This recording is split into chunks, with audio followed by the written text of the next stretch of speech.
a world that walks the line. There's a rare few who think outside the box together for the crew. To break the equations, not bound to any rule. Exposing to the world the universe's own view. It takes the talent of the craftsman, it takes the mind of the fool, to make the vision realize energy and matter in a duel. To a break, to a duel. The old man Bills was running through his head. Cheryl probably got it hiding under his bed. Penny up to Annie making power for days. Don't listen to a word that the straight dope says. Mike building batteries that power a ship. Victor comes and talking math, that's the water spiral dip. Sean chucking plasma volts a mile long. Sheila on the video making tone chuck the prongs. Burning breaking matter, they said it couldn't be done. And to all the people in the chat, I know you're having fun. So it's time to spend your Saturday with the doping old man Bills. Hello everybody and welcome. My name is Nathan, otherwise known as Old Man Bills. What's up, Joe? What's going on, Nathan? What's going on, everybody? TGIF. Right on, man. Joe, we got some fun stuff to get into, man. Fusion, it's easy. So explain it. Yeah. Well, I mean, I think we came up with this one on one of Ashton's recent post, and I love to give credit where credit's due, because I don't maybe watch him as much as some other people do, or whatever have you, but I will admit that he has a knack for being able to find kind of like older references and resources of people that were doing stuff kind of all along, and then being able to connect it to some of the technology and the physics that we see today, and really, really good at that. And the other day, I guess I saw him have more or less like a seminar presentation from the looked like the late 90s. And it was this guy who basically said that fusion is actually pretty damn easy, and realistically, the fundamentals, the things that you need to bring together in order to have a fusion reaction that's, better than what we generally have today is, very few things. And that when they rediscovered this, and they brought it to the attention of the government agencies in order to get funding and grants, right? More or less the feedback that they got on this was, well, this is wonderful and all, but this isn't a project. We want a project. This already works. It's too easy to be done, and it's not too cheap. So it's too easy and too cheap, and the idea was kind of put off because of that, because they were afraid of losing funding for fusion research. I don't know about that, man. I watched the same video you did, Joe, and I came away from it totally different. So, in all fairness, man, we'll take a look. Yeah, we'll take a look. Let's see, of course. Yeah, and there were the original live that he put up. I couldn't find it, but it looks like he had broken it up into segments and put it as videos. So not all those videos that I sent you, they're not complete, Oh, I understand. I can look at the structure and tell you exactly what he was doing. So give me a second. I'm just looking for a certain thing. This right here. Right, but that's not all he was doing. I mean, that was just one example. Okay, well, let's start with this. This is where they started. Sure. So apparently one of the problems that they have with air breathing fusion reactions is that when you start to scale it, there starts to become inherent instabilities, right? And he's actually not the first person I've heard to say that. That's actually been said by a couple people that are doing fusion reactions that are of proper geometry, right? Because that's what this really came down to, is the geometry of this is correct, right? You want to be able to form a toroidal sphere, not a donut. So right, and that's kind of what we've been saying all along. And when it comes to this configuration, this was a small example of just one of the ways that they use to stabilize the um, it getting scaled up, was to have just a little bit of external magnetic compression. Now, the reason that they were saying that is because the magnetic compression that it could form under when it's small scale, right? As it starts to expand, the expanse of the plasma will grow faster than that of its magnetic field. Okay. And there's a power need, right? That then has to increase, okay, in order to then have that magnetic field be strong enough for the self-containment. So by utilizing just a simple array of, I guess they were off-put magnets, they were able to introduce the simulated spin and compression. Okay, so they basically took an anode and cathode, threw it in the center of this thing, created a ball of energy, and then used the magnetic field to pinch it into place. More or less. And, just like anything else, the way that we do things is definitely inherently different, right? But even we haven't really been bringing it up in scale either, right? To really know what sort of issues might lie ahead with that or not, potentially, or if we have alternative ways of getting over that when it comes to RAV. Okay, but they're saying that in their experiments, at least, they were experiencing those instabilities. And they also had a couple of different configurations. Some of them were using water as well, both, to actually act as like an electron delivery, and it was kind of interesting and cooling, because evidently, once it starts to expand and contract significantly, it starts to come into contact with the material of what you're, using, which is why in our instance, clay and rock and stuff like that is so great. But they were using more susceptible materials, and it was leading to material failures. Okay, interesting. Mhm. I'll tell you this right now: a magnet is basically energy over time. So at some point, magnets give out, and you only get so much value out of them for so long. Even if you create an electromagnet, then you get into the cost effect of the electromagnet, and just running it would set your project under infusion because it's cost too much to run the magnets. They're too powerful. So you run an overrun right away before you even got fusion really started. Yeah, I don't disagree with that entirely. I mean, I think that there's elements of it that might, you know, like for instance, you don't necessarily need massive external magnetic compression.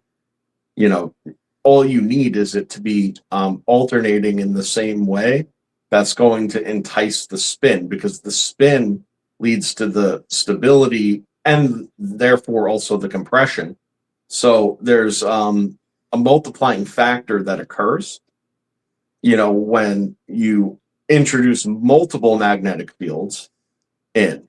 So if you have you need multiple magnetic fields regardless. So you might as well have them running it properly and situated with the polarities correct, to allow for the optimization of what's already occurring in the structured plasma. Yeah, but when you have too much magnetic fields going on, you create distortion and noise. What's going on Yeah. there? One of the special things about the RAV is the frequencies themselves are in resonance, so there's no noise in it. But when you artificially put a magnetic field on something, you put noise into it. So what does that do? That breaks the coherence of the actual resonance. And as soon as you do that, you basically run into a free fall situation. You no longer have the protective layer of the resonance. You are now working on the protective layer of the magnet. So Yep. you're no longer running it the correct way, you devalue your situation immediately Mhm. because you went for brute force instead of high coupling. And that's exactly what goes wrong immediately. You you put in stuff like a neodymium magnet, and then as soon as you do, you decouple your fields. Mhm. Because Yeah. the way to get them faster is to make the coupling work better to get the laminar flow to move faster in order for the fields to go in counter directions in order to get the energy out. This seems like a loss. I'll be honest with you. This I'd throw in the trash. It may create a ball in the center. I have no doubt about that. Well, And it may yeah. hold I it mean, for a few again, minutes. I think that this was the proof that the scale, of it was insignificant, and that was sort of the idea behind even displaying it in this way, because the way that it had been approached previously and was and is still being approached, is in massive reactors that cost hundreds of millions, if not billions of dollars, that fail all the time and etc. And the ironic thing is that once that guy that was talking in that video kind of got to his summation, like the whole point was because this got sort of, had the can kicked down the road, wasn't going to get funding, you know, he then knew what it was that they wanted to get funded. And that's when he came across, tokamak, which he says that that had been basically given to them by the Russians. He started down that path, knowing that that project would get funding, but after going down that road, he realizes that the reason that the Russians would have led us down that path in the first place was probably because they knew that we'd just be throwing money and effort at it; it would never work. No, it's a You waste know, of time. it's a total waste of time, right? So, and we all knew that and agreed. I mean, as soon as I saw what that was doing, I was like, this is force magnetism, force compression, force geometry, diffuse state. It's in a rotational state, but it's in a rotational state of chase, meaning that there's because of how it compresses and moves in that particular geometry, there has to be a diffusion of the energy potential where the high energy potential is in the front, whatever that may be, and that's just sort of pushing the back along, which is less diffuse. That in itself leads to massive plasma instabilities, as we've seen in our own experimentation.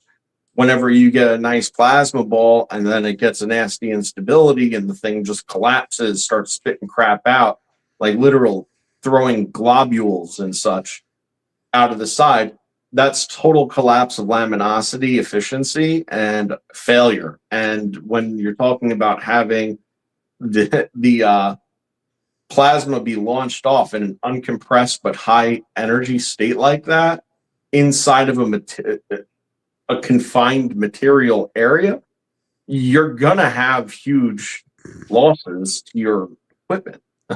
So it's just like there's nothing right about how they go about that, which is Well, why I was so amazed when I first saw the rat. okay, look, I'm going to be honest with you. Something like this, this thing is trash. Okay, I'm just going to be very honest about it.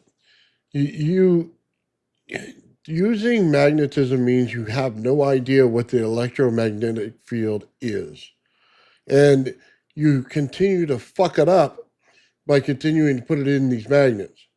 They have no idea how to control it or what it does or what instabilities come from it.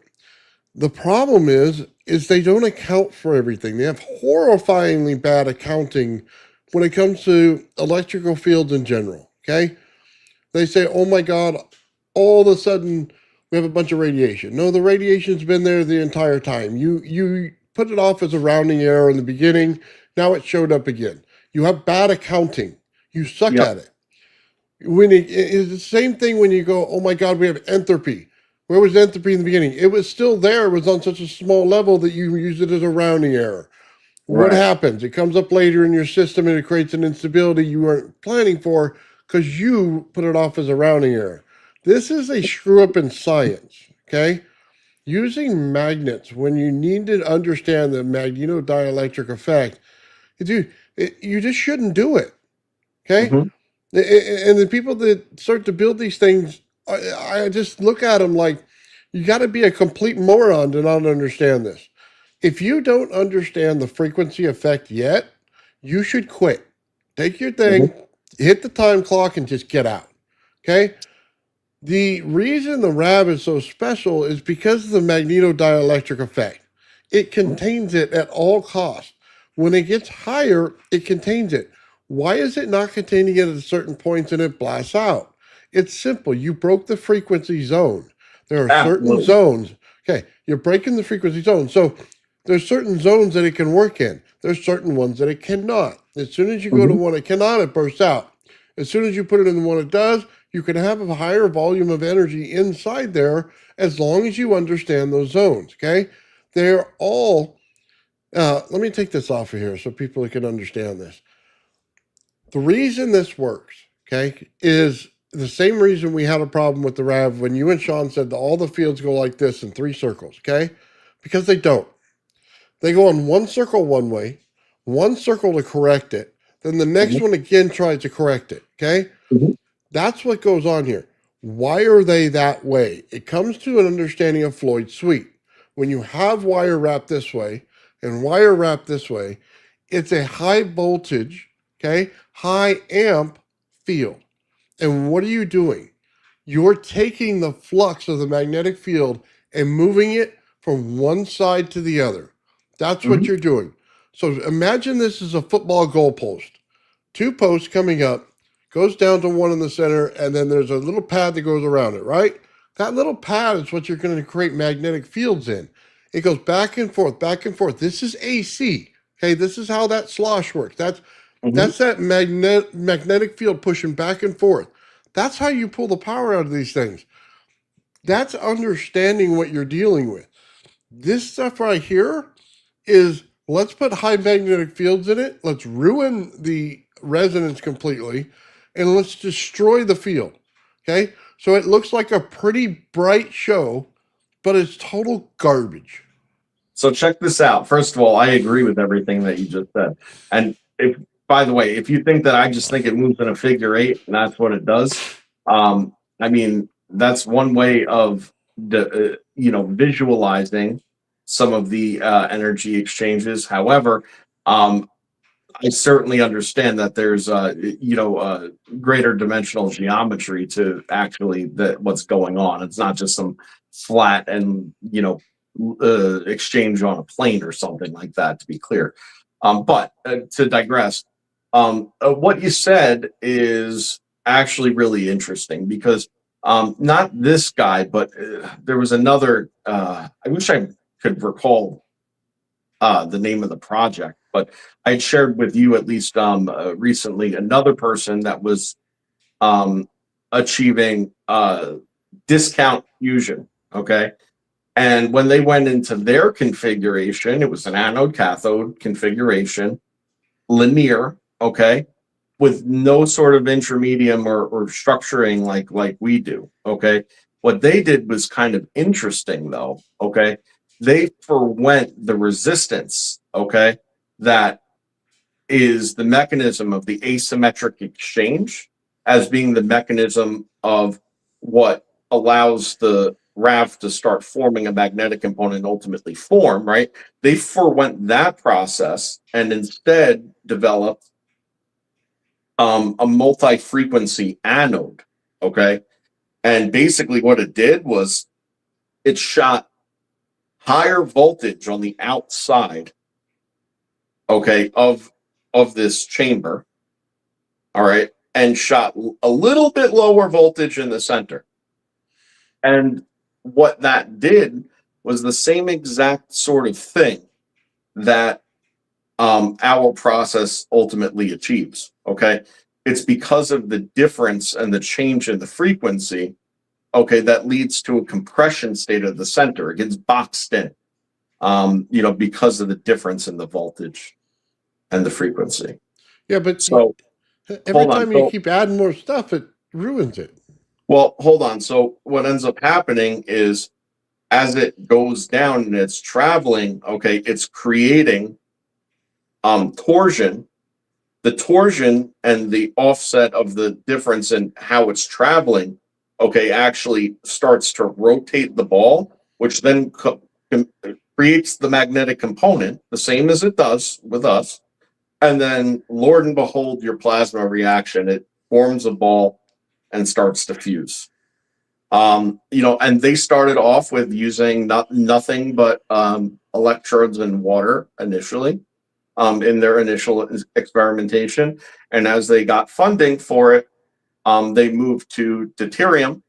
And then, once they introduced the deuterium into the equation, okay, all of the magnetic components, everything, all the structuring, everything that was occurring was amplified, by orders of magnitude. So the reaction was more efficient, lasting longer, more powerful in output. And what it was doing was also producing out of that reaction tritium. And then the tritium would be refed directly into the system to act as more fuel, like electron fuel. So it was, really, really interesting how they took a lot of the same principles and fundamentals, and, is sort of, rather than rely on the self-organization, they took the self-organization conditions and exaggerated them, to form the ball. And that's what they did. And apparently they could make one of these machines for between $1 and $5 million, depending on what configuration you want. And they are more efficient than a tokamak.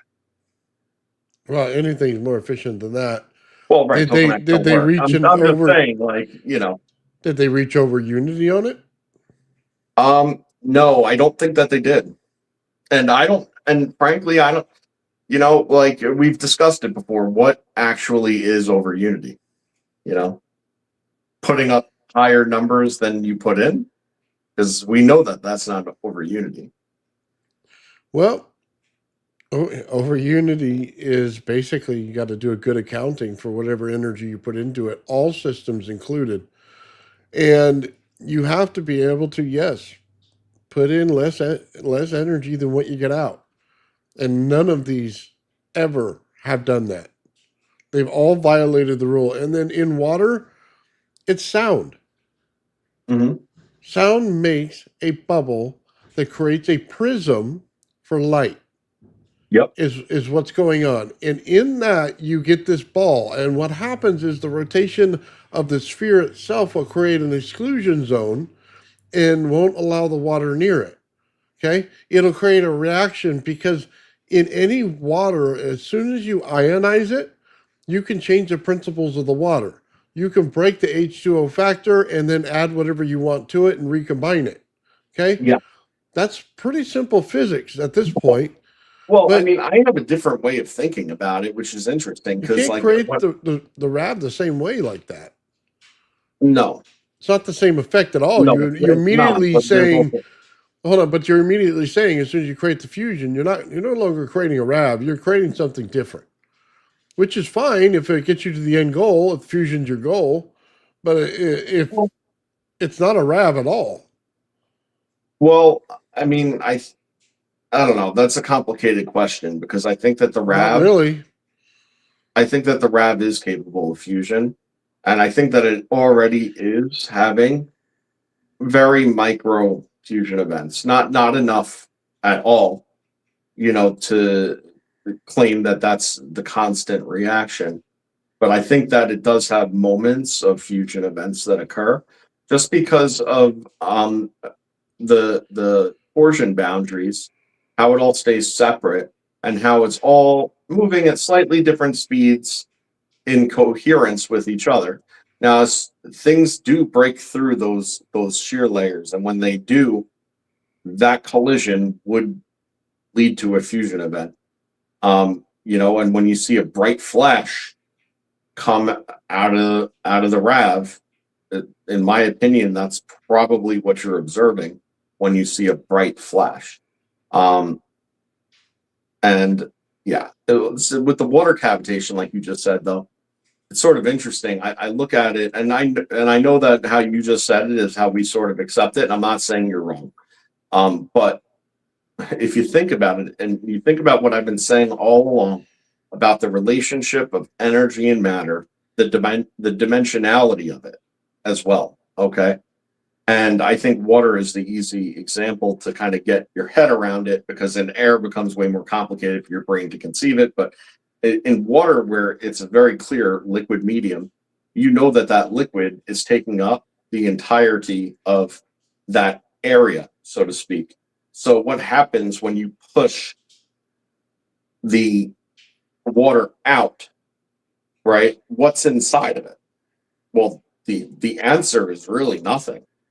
But now you just created a dynamic that exists, okay? And what's that dynamic? Okay, that void is superconductive. It's no resistance.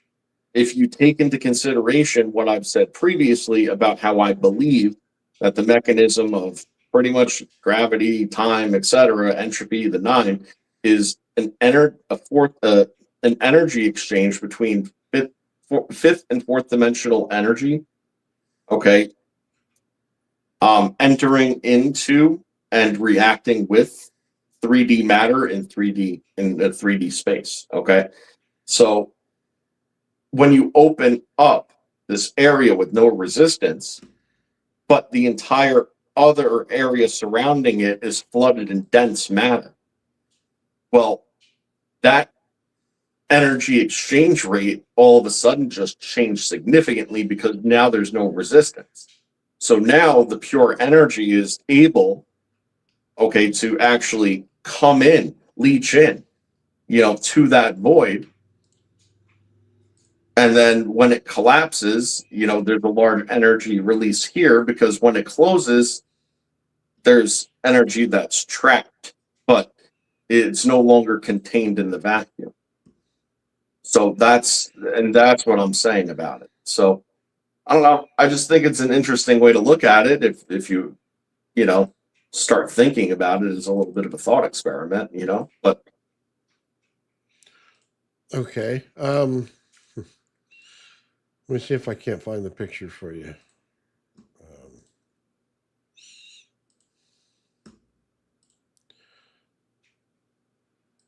So let's see. Of course, it's not available right there. Starting to really dislike this StreamYard thing, to be very honest with you. Starting to really piss me Changing off. it all the time, making things complicated to find and click around in. Yeah. Okay. So this right here, I just want everybody to understand why you would use water. Okay. This is the RAV. You see it on the upper portion of it. The lower left side on the picture on the right is what you really need to look at. You see how there's a beam of light going right to it? It found something in a zone, and then it creates a condition around it, okay? You see it. It creates a sphere. Now, we would say, that's just light. That's how it works. You know what I mean? It's creating a photon. What's really going on there? It's more than that. It's energy that's light that's going into making a spherical structure inside of it that's creating the condition in the environment. So it's like taking space and then putting this to an asteroid, and it creates a condition for a solar system to form where that right now becomes a sun. Okay? That's what's going on here. So that's exactly what they're looking for when they put it in water. That's the effect. Now, you're going to have to understand something about this, and I'll stop sharing this. The sun is not over unity. And this is the problem they run into when they get into fusion. They continuously think it is. It's energy borrowed over time. It is not over unity. If it was over unity, we'd just create a sun in every craft that we have, and fuck it, man, we already have it. We don't need 0 point. We have over unity in the sun. It's not that hard to create a plasma event that looks like the sun. It really isn't. What is it? It's the time dilation field that's inside the sun that makes it special. It's so slow that over billions of years, we don't notice that it's an explosion happening. That's the problem. It's fusion on a time dilation scale. Mhm. In the beginning, it was not over unity. In the middle, it is over unity. And then it'll go back out of unity at the end. It'll start to grow, it'll become a giant, and then it'll collapse back into a dwarf star or something like that, and then create a black hole event because it's missing mass. That's what's Right. going on. So, Well, the other thing too is that as what you're saying is playing out, that massive time dilation, okay, also is directly linked, to huge gravitation, which makes realistically the sun or anything with that level of gravitation, it makes it a literal magnet, for mass accumulation. It becomes a mass accumulator.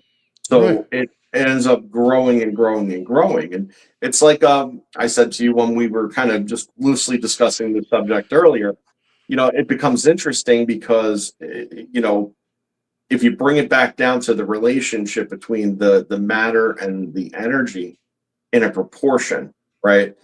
Well, if the matter gets to a certain point where the ratio is no longer in play and the script is flipped, well, now it's in a state of decomposition, because the matter is winning over the energy, and that's sort of Okay, but we're in an expansion phase of an explosion, is what we are right now. Okay?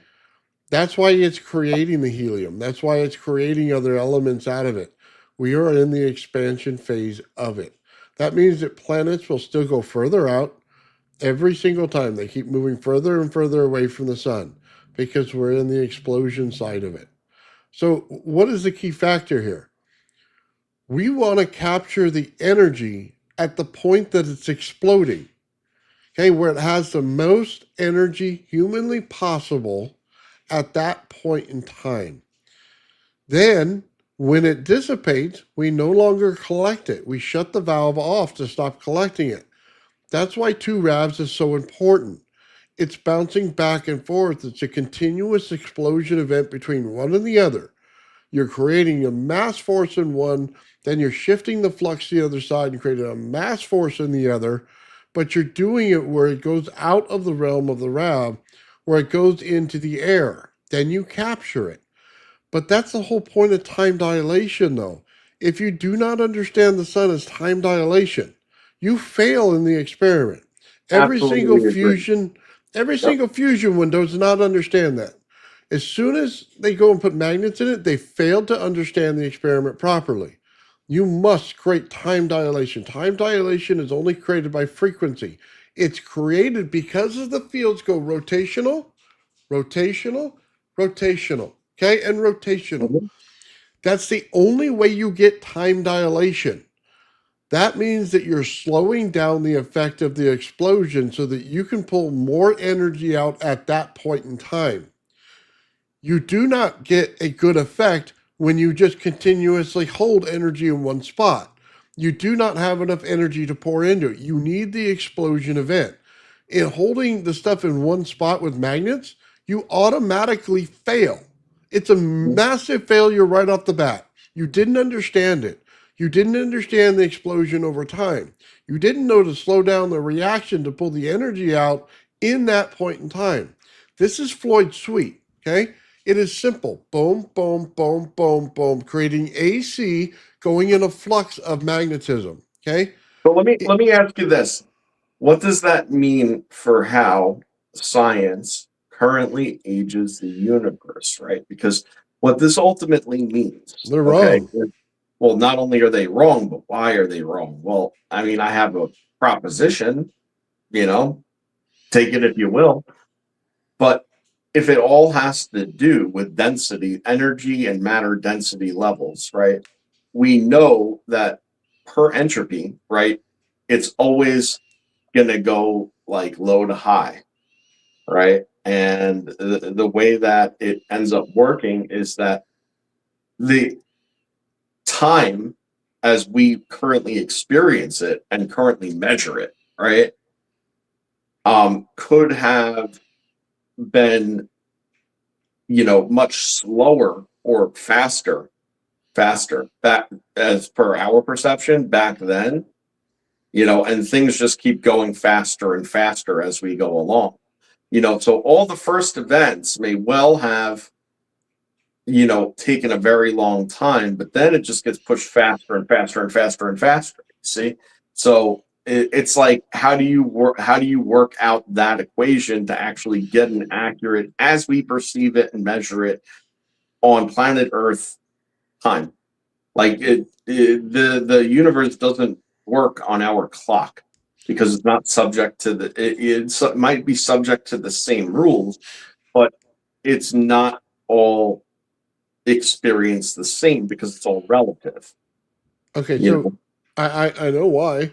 The speed of light is determined based on the sun. Okay, the sun's output determines the speed of light. It creates the condition, it creates the center of everything. And as soon as it does that, it sets a speed limit in that particular area. So every solar system has its own speed limit based on their sun. That's Mhm. what physics is missing. They think they're all the same. It's not. It's all dependent on the size of the sun and what it's doing and the speed that light puts out, which is not really the speed of light. It's how fast you can energize the next field around it is really what it is, because things don't build out in little waves that wiggle like this. That's a bunch of horse shit. Okay, you build out a sphere, it builds out another one out from it and another one out from it, keeps building sheath zones, and every time you energize it, the sheath zones will actually glow until it hits another object, and as soon as it hits that other object, that glows. Okay, that's a Mhm. photon when it does it. But it's not this fucking wiggly wave like this, like everybody thinks. That's fucking asinine. It's Well, spheres that go into sheath zones, with the sheath zones amplify the energy because that's where all the energy is. And that's where the state of energy is, because there's positive and negative in there together. So what does it do? It makes it brighter. It gives it more energy. That's how it's working. We're literally on Earth sitting in one of the sheath zones that goes around the sun. That's what we are. That's where every planet is, on that's every sheath absolutely, zone. yeah, that's absolutely correct. And a good way of visualizing that is an example that I gave quite a while back about this experience that I had when I was sitting on a wiggly rock that was partially in the water on a very, very calm day. And, like I inadvertently had just like kind of pressed the rock and it made a wave, that I saw. And I was like, oh, this is cool. I want to see something. So I just started to rock back and forth at the same rate, and it was putting it out and putting it out and putting it out. And then, as I had said, it actually took rocks that were under the surface, okay, of the water, and then it would start to create resonance with these certain nodal points under the surface.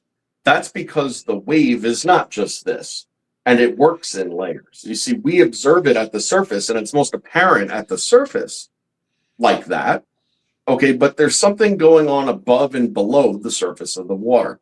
And what's ending up happening is the wave pattern is actually tied to and repeating underneath the initial wave that you're observing, but at a slightly different rate and amplitude. Okay, and then so on, and then so on, until it becomes so nominal that it ceases any further. But when you start to scale it the way that it goes, well, that would be a sphere.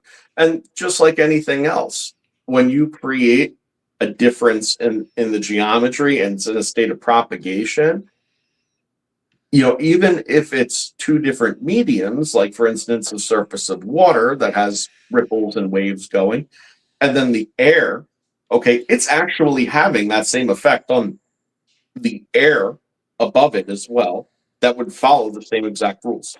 Okay, I don't think that the water in the pond works the same as the spheres around the planet. Okay, Why they why they it's build out? creating the traditional wave like this in the water. Okay, but not on the outside of the planet. That's energy zoning. Okay, it's coupling. This is moving waves as a traditional fashion, where the viscosity of the water itself slows everything down because it's different than the viscosity of the air. It's not. It's actually the disturbance that's the mechanism of the wave, because you could still create a wave in a liquid medium in a vacuum. It's the resistance, the surface resistance would be different, but that's only a resistance equation. It has nothing to do with whether or not it's there and what it's doing. As far as what I was just saying about how it builds out in layers, right? So if you were to take that same exact situation, but rather than me be at the edge of the water, instead I'm surrounded by water on the same exact situation, right? And each clack would put out a 360-degree pulse wave, I you agree know, with that. It's a right? physical wave, though. And underneath of that wave is another wave, okay, Right? and another wave and another wave. And the way that it would end up working out is that there would be a diminishment of the frequency and amplitude Right. each layer deeper you go. Well, what happens when I you agreed with all that. right. So what happens when you diminish, if you were to draw that out, okay? Well, if you were to draw it out, you'd realize it's building rings out. It's building zones out. It's just flipped. So your brain's not seeing it that way. But if you flipped it sideways, that's exactly what it's doing. But it's all from the central point. You see? So you have to be able to flip it and bring it up dimensionally to realize, oh, okay, yeah, no, that's exactly what's happening. Because once you draw that around 360 degrees and you just turn it, you turn it on its side, well, then that's what you have. You turn it 90 degrees and that's what you got. Okay. I think there's more to go on in a wave than what's going on in what we're talking about, though. I see them as different. Mm. Okay. But neither here nor there. I mean, I think we kind of got off of it a little bit, but I just think that do I think that the RAV is a fusion device? Well, not in its current configuration. That's not what it's doing efficiently, at least in any regard. But do I think that configuration, that the mechanism, okay, that drives the RAV and what makes it what it is capable of fusion? My answer to that is I believe it is. Oh, So, yeah. Well, creating the double wrap told you it already. As soon as it was created and it used the same cathode, then it was already done. mhm. I mean, look, you're basically creating an explosion out of plasma to pull energy out. That's easy at that point. If you got it going back and forth like AC, that's kind of the point, isn't it? You basically fill up a magnetic core and it continues to fill and flux goes back and forth. It creates an AC value out of it. That's exactly what you're looking for. Okay. Now they'll burst, they'll explode, then they'll implode. They'll suck the energy back in. They're creating a vacuum when they do that, and then they continue to do this in and out. They're pushing it out and creating a vacuum. So you can just put the wire basically through a magnetic core and saturate that core immediately. But that's like I Well, said, it's the same thing as Floyd Sweet. It's all depending on how you want to pull the energy out. It's why all you need is basic oscillation and the understanding of how AC actually works and saturating the core of a field, then you have it. But they don't know that. They're apparently missing that part. They think that you can create this pretty light bulb and not expect to run the energy bill up. And no matter how many millions you throw at it, it still won't work. And if you want to create more energy with the water and things like that, then you have to do it through sound. That you have to use the right medium for the right thing that you're building. You know what I mean? mhm. Otherwise, you're in trouble. But they all will collide. That's why we have light that comes out and creates that effect where it creates that zone that's around it and stuff, right? Because it acts like it's in the water and it creates a sound in order to make things spherical. Then it basically creates a prism inside of it for light. And then the light comes out, right? As it spins, anything that spins that has energy creates a magnetic field around it. It's that simple. It comes out and it'll keep building out and building out. What we fail to understand, and I still don't understand this, it really pisses me off talking to people. There's more than one type of fucking magnetism. And because you don't Mhm. realize that, you fuck up everything. And then you That is screw up true. the understanding of everything. Okay. Yep, And that is true. I'll say it this simple. Okay. Replace your iron with aluminum. Check the field. Get better meters in there to look at it properly. It seems like it's not a whole lot of energy. But what happens to the capacitor? It still feels it. It knows its energy when you don't. Go ahead and take another metal. Okay. I don't know. Find the other one like silver. Okay. That's a different metal. It's going to put off a different energy signature, but it'll still fill a capacitor. What is your problem in understanding this?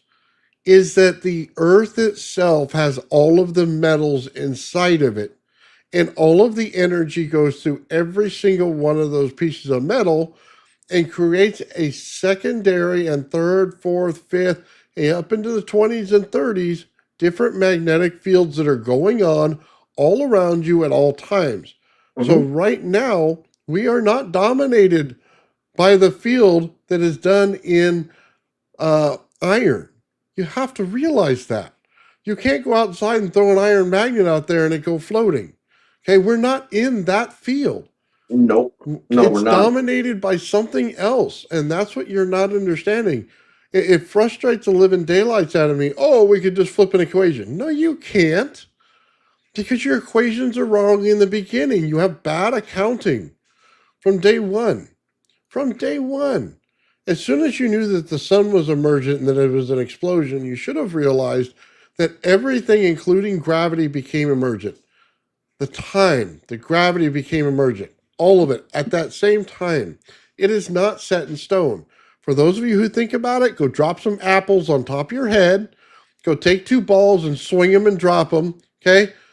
You are in the wrong. You're dealing with 19th century physics that is just wrong. Okay? Fix it in your head. We have different magnetic fields going on. That's why you do not understand the capacitor that we're sitting in, because we are basically in a giant capacitor that is filled with every type of energy, and you only understand one. That's the whole crisis going on.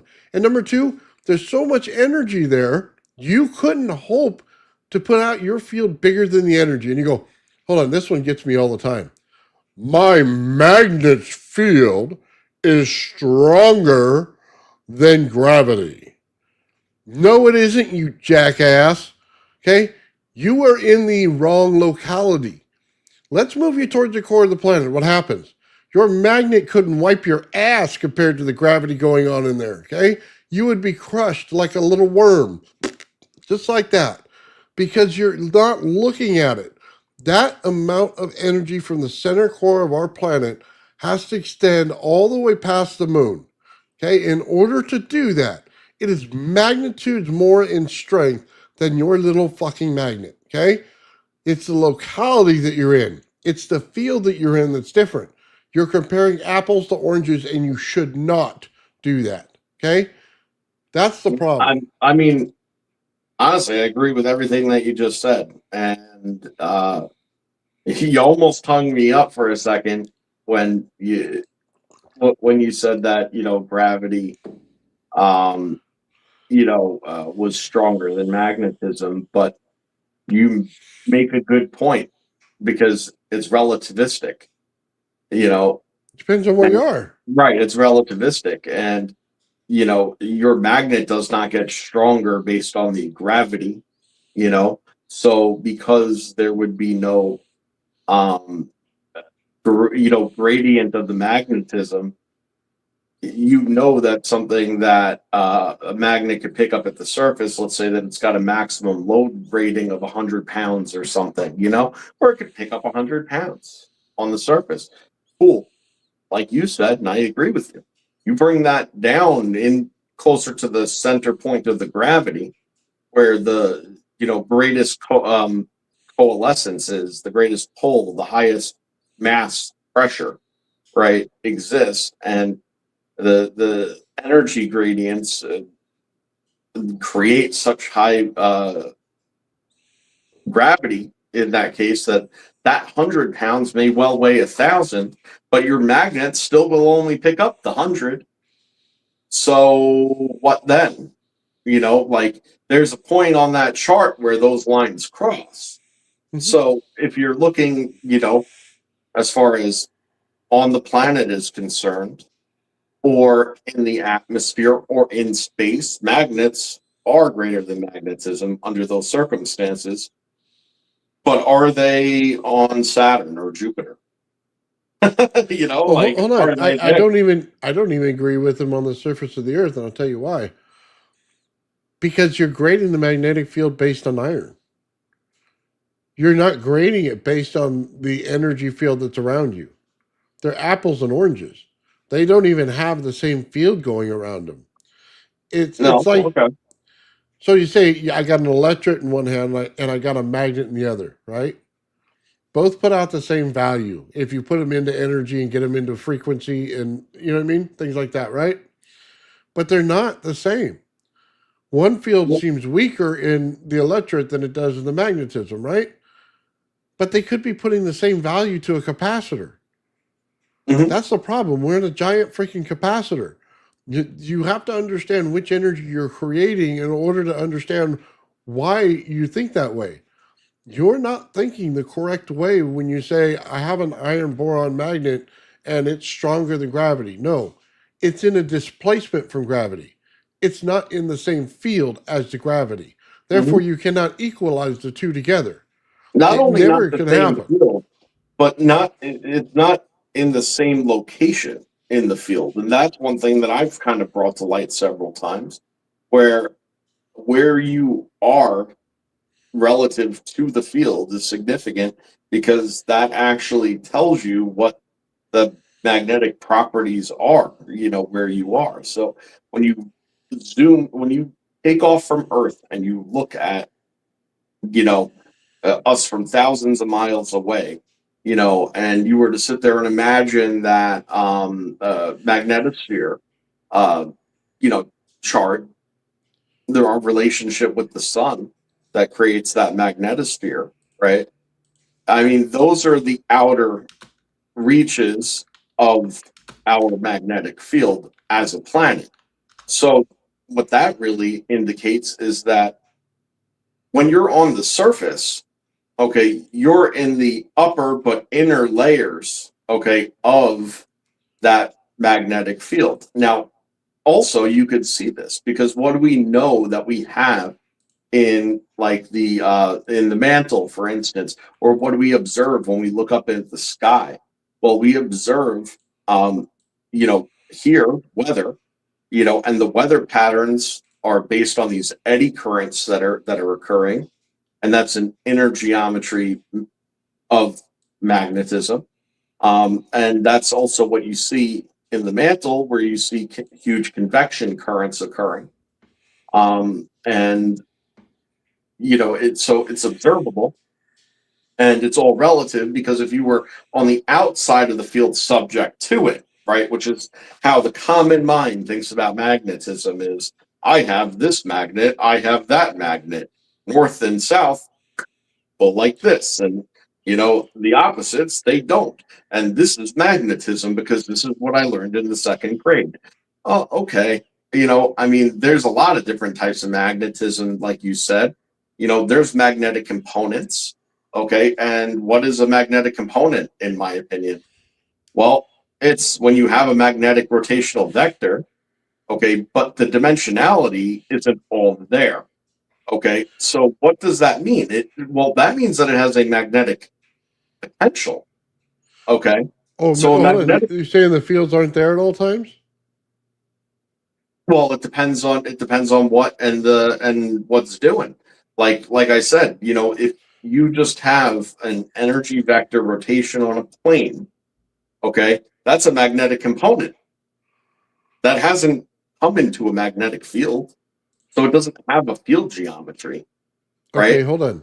Let me clear this up with you, okay? Because this is Ken Wheeler, okay? Mhm. This is what a magnet looks like sitting on a desk when you can see the field. Yeah. It is not in rotation, but the field is present. So in this, we're looking at a magnetic field. It already has the field lines. It's already there. Well, what do you mean by It's it's not in not in the rotation. It's not. It has no frequency to it. It is a frequency, voltage, and amperage set in the actual metal. And when you do that, it puts out this type of field, and it stays steady. There's absolutely no movement in it. Okay, that's Well, I mean, the thing is, Nathan, except for when there is, right? And that's where magnetic flux comes into play. well. Then you get And into like electromagnets and rotational magnets. Then yeah, then there's or just creating flux in general. I mean, if you take two magnets and bring them together, traditional magnets in second grade fashion, okay, and you're just playing with them like the negative and negative pole, you're just wobbling them against each other. Well, I mean, that's creating a magnetic flux. That's creating distortion of the set field geometries, and I mean, that's kind of what's interesting about it.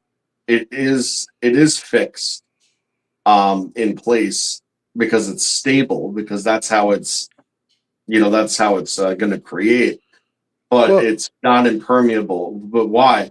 Dimensionality, right? So there's certain conditions that this type of magnetism could affect three-dimensionally that could allow you to, like Ken Wheeler was showing here, right? Can have you be able to display what it is that the effect in our dimension is. Okay. But the whole nuance to it is that 3D, most 3D matter, okay, isn't attracted to a magnet, right? Or isn't necessarily influenced greatly by magnetism. Um, and that's because of the dimensionality of the lattice structure of the material.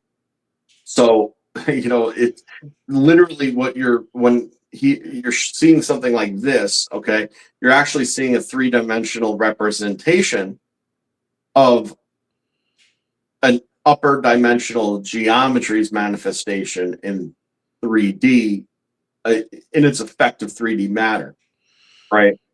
But it doesn't affect all 3D matter, right? And that's because there's certain components of it that just like aren't extra Well, dimensional. Some things are I, just matter. I think gravity might argue with that. Let's stick to this magnet real quick. Just so we all understand what this is. This is a magnetodielectric effect that's basically frequency frozen in time.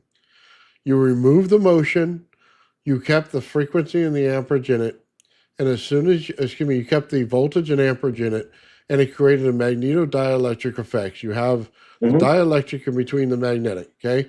But it has no motion, so it has no frequency at this point. It was created with the frequency in it. That's why it's in the position it's in. It's how I'm you glad you base, brought that up because but it's that's how what I you was base saying. magnet strength on. Is That's where the that's what I was gonna say. Yeah. okay, all right. So when you rotate this, then it just pushes the fields out further, right? Based on the magnet you picked. Because based on where you put the frequency out and how much more magnetic, how much more amperage you put into it at that time, gives you, your magnetic field stronger. So, When you take a material that has a high magnetic potential, like a permanent magnet, right? Its lattice structure is that if you apply a charge to it, a current to it, that uh, that energy is actually going to become entrapped within the lattice structure. So, but not become part of the atomic makeup of the material. So, what ends up happening is you end up having energy that's introduced, and those electrons they start bouncing or bouncing around in a locked formation until they stabilize and then they become nodal. Okay, and then what? Because that lattice structure is as such, it all that energy together in that lattice structure ends up creating the simulation, so to speak, of a rotational vector of the energy. And it's that the fact that it's structured that way that allows it to be fixed, because like you said, the frequency, the electrical potential, okay, is frozen um in the lattice structure of the material. It's Yeah, so it's built, it's it's introduced and it's built in. Hello. what's up, Bernie? Yeah, we got Vegas Bernie in the house. What's good, brother? Woo! Hope y'all are doing good. I'm sorry I couldn't join sooner. This is totally my style of episode. Cold fusion, way easier than you think. So you're letting one of my big secrets out because it's way easier than you think. Yeah, we're talking about Yeah. magnets right now, Bernie, and how Ken Wheeler showed that magnetic effect, that it's always there. Always fundamental force. Well, I don't know that it's a fundamental force. Basically, it's definitely an effect of a force, that's for sure.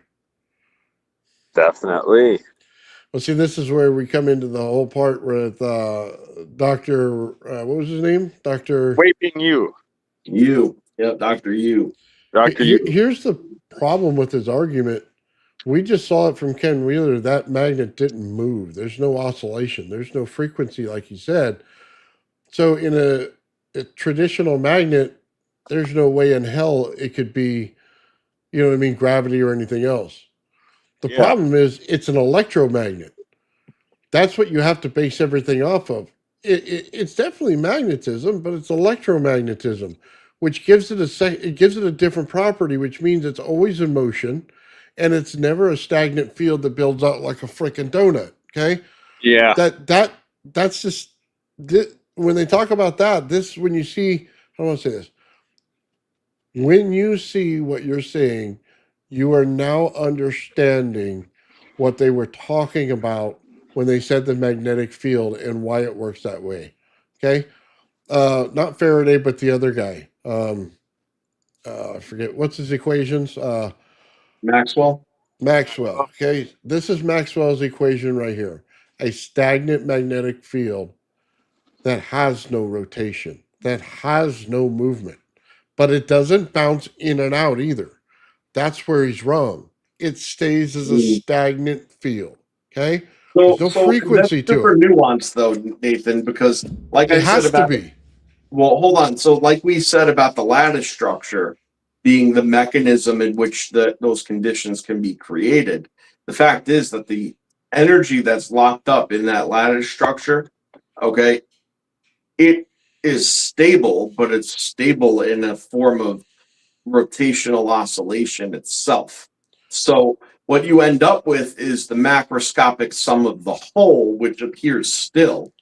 Okay, but that's only because that the energy that's trapped is the thing doing the oscillating, just very, very in onto itself and interactive of that of what's next to it and in relationship with it, which is another energy potential that's stuck. But that's So not the way whenever the you have equation's that, written. it's sitting there stuck like this, spinning around in a circle, and then the next thing over, it's doing the same thing. The sum of the whole, from what you can observe with your eyes, is something that is still. Okay, now No, that hold does on, not. no. We are not saying that that's moving. Well, I don't care what scale you look no, at. That there's ain't no moving. flow. There's no flow, but the cause of it is micro movement. Yeah, the cause of it because it had a frequency going through it at one time and it was stopped. Okay, and then that's what stuck. Okay, that's the field that was created. It doesn't continuously move. I'm not talking about the magnetic field that you're observing in that thing. I'm talking about what creates that magnetic field in the first place. So let me ask you this, and this is why I said it's nuanced. Okay, the field itself might not have flow in a permanent magnet, like you're saying, and I'm not disagreeing with that. But if all the parts that it's made of have a specific motion and are arranged in a certain way, is it still, because that's what you're claiming, and I don't agree. You see, because you can't say it's still if the parts it's made of are all moving. Do you know why it's still? It is frequency locked in time. Okay? It is still because as soon as you change the frequency, you change the voltage and amperage and change the field itself. It is a thing locked in time. So if you put heat on it, you're going to change the frequency, which is going to change the amount of value of your magnet. Okay? But then you're adding motion to it. Isn't heat This has movement? no motion No, when But you heat heat it up, the movement. lattice structure changes, and then it because can you're no changing longer the frequency. You're saying that the frequency is still moving. It's not. I know. No, I'm not saying that the frequency is moving. I agree. If it has what motion, you're saying, saying the but- frequency's moving. That's what you're saying. If you're saying it has any motion, then the frequency must change. Mhm. I don't think you're picking up what I'm putting down, because I don't agree with it. I mean, I do agree with the overall sum of what you're saying, but it's like, but I mean, if you think that whatever frequency is locked in, okay, then what makes it a frequency? What is it frequent of if it's not in some type of alternating state? What is an alternating state? It's motion. That's my point. You see, But this Like, isn't so- flowing. This Well, I said that. Right. That's There's not flowing. no flow because it's made up of bits that are fixed, and that's it. yeah, it's fixed because there's no frequency to it. Right. But the parts that make it work are in motion. There's no motion there. Look, Sure. Like, sure. Like, everything's in motion, man. If something's not in motion, I hate to tell you what it is, it ceases to fucking exist. Nathan, didn't you say when I was at your place that everything is in motion? everything is in motion. Okay, Except for whatever makes but if you a can't permanent magnet. coherently describe why it's in motion, then I'm not going with the argument. Well, I because- just think I coherently Because here's described the that, thing. though. There's a simple answer to this. Magnets degrade over time, so it does have a frequency that will disintegrate over time. Yes. Okay? Would we ever know that anything is not in motion? No, because we're in some fucking big ass ball that keeps rotating. We'll never know anything without motion. Okay? We can't get out to any part that's not in motion. It's not possible. Okay? So let me ask What you. I'm saying Hold on. it's a frequency set in time. Okay? Your time dilation inside that magnet has slowed so far. Okay. It's going to take so many years to even notice a movement. That's the argument you should make. Not it's just sitting there and it's all moving. No. You have Okay, but okay, so I want to ask you this. I want you to kind of answer your own question. I know what So- the answer is. Well, But hold that on. can Well, never be gravity because So, right, nobody's saying gravity though. What but is the mechanism? that's what the doctor said. Hold on. So what is the mechanism of a permanent magnet losing its strength over time? Because if you don't know, I'll tell decretion you. and frequency is what it is. Correct. Right, which is the reduction of its motion. And the thing is that as that frequency reduces, okay, it has a fluctuation, which then makes it move in the trap lattice differently until the point that it can actually escape. Because as you know, you can't destroy that energy. Okay, so the change in the frequency no longer allows it to be locked into the lattice structure because the geometry, it's like imagine if you had a box with a hole in it the exact same size as a ping pong ball.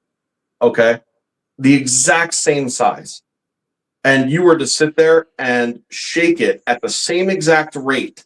Okay, the odds of that ball coming out of that hole are so slim that it's not even funny. But if you start shaking it at a different rate, all of a sudden the way that it moves around the box is different. So, it has a greater chance at certain rates to exit that hole. And that's sort of the idea. You know what I mean? It's like it's trapped, but as it reduces, it's not being held in anymore like that because it's not bouncing around being stuck through coupling because it's coupled. Hold on. I want to say, Ulysses, thank you for 5 Old Man Bill's memberships, dude. You're awesome, brother.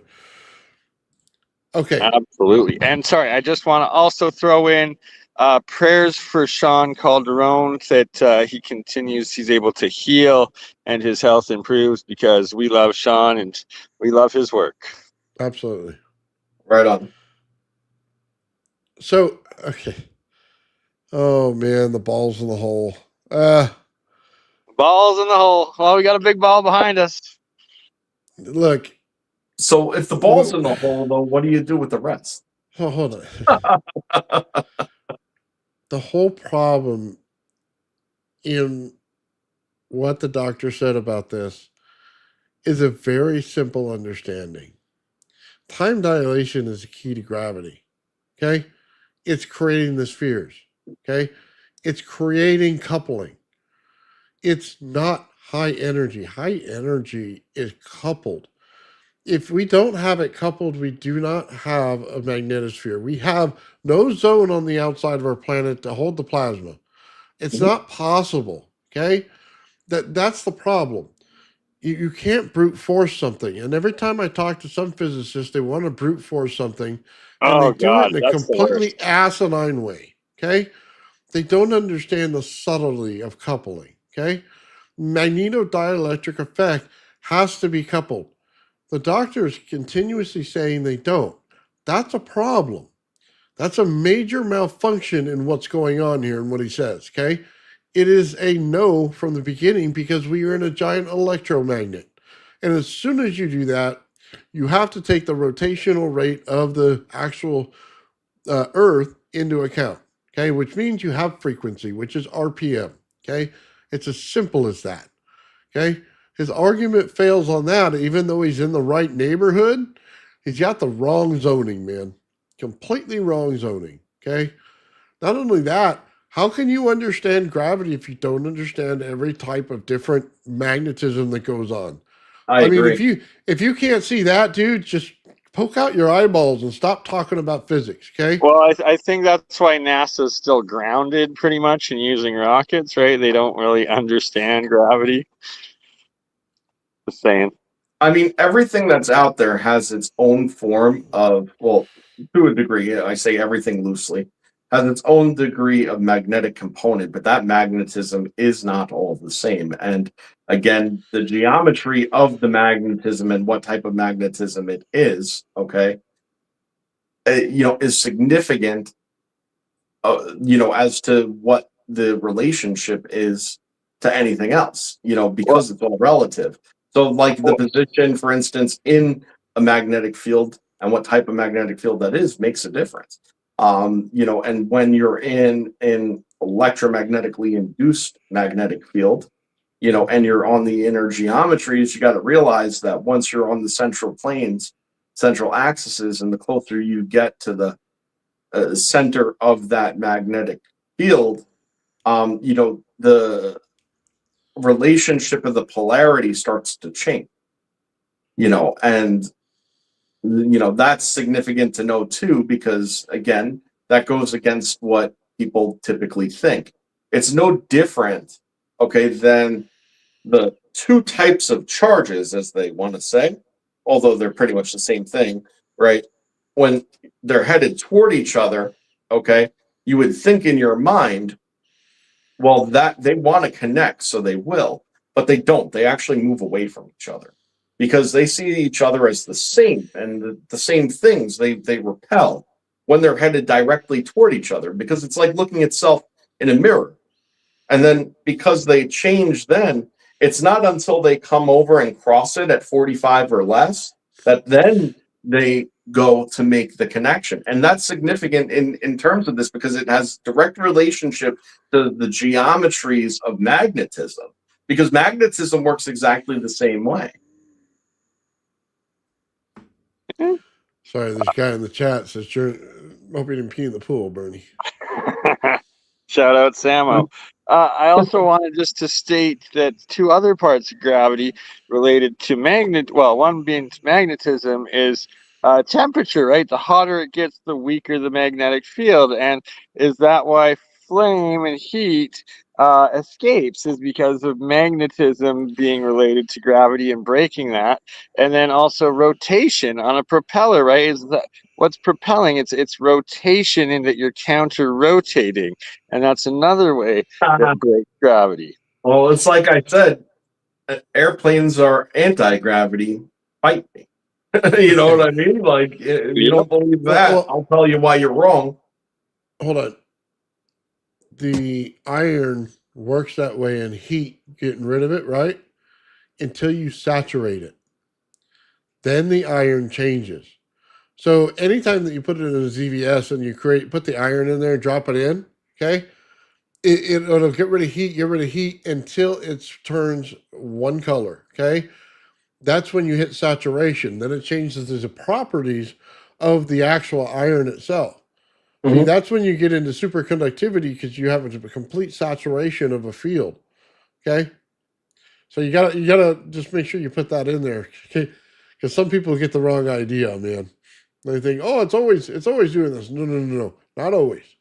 That's why you've got to look at superconductivity when you deal with certain different things like cobalt and stuff. You bring cobalt down to a certain temperature, it's superconductive. If I was in space, that would be the one metal that I use for everything. Okay, because when it gets to a superconductive property, boom, there goes a transformer. Automatically works 100 times better in space than it would anywhere else. All you got to do is chill it while you're in space, and if you understand space is cold already, making something even Right. colder is not that hard. I agree. I Yeah, mean, without a doubt. I mean, I obviously superconductivity, Right, like has to why do aren't with they it. superconducting everything in space? Because it's supposed to be free, like absolute zero, pretty much up But there. So you'd think everything should be superconductive. but that's but not does it? the But that's not the but temperature they're superconductive at. but realistically, when you look at superconductivity holistically, right? Superconductivity means literally no resistance, right? No, so you know that everything to do with magnetism, gravity, okay, and time dilation, all three components, okay, are all as a result of the same fucking thing, and that's resistance.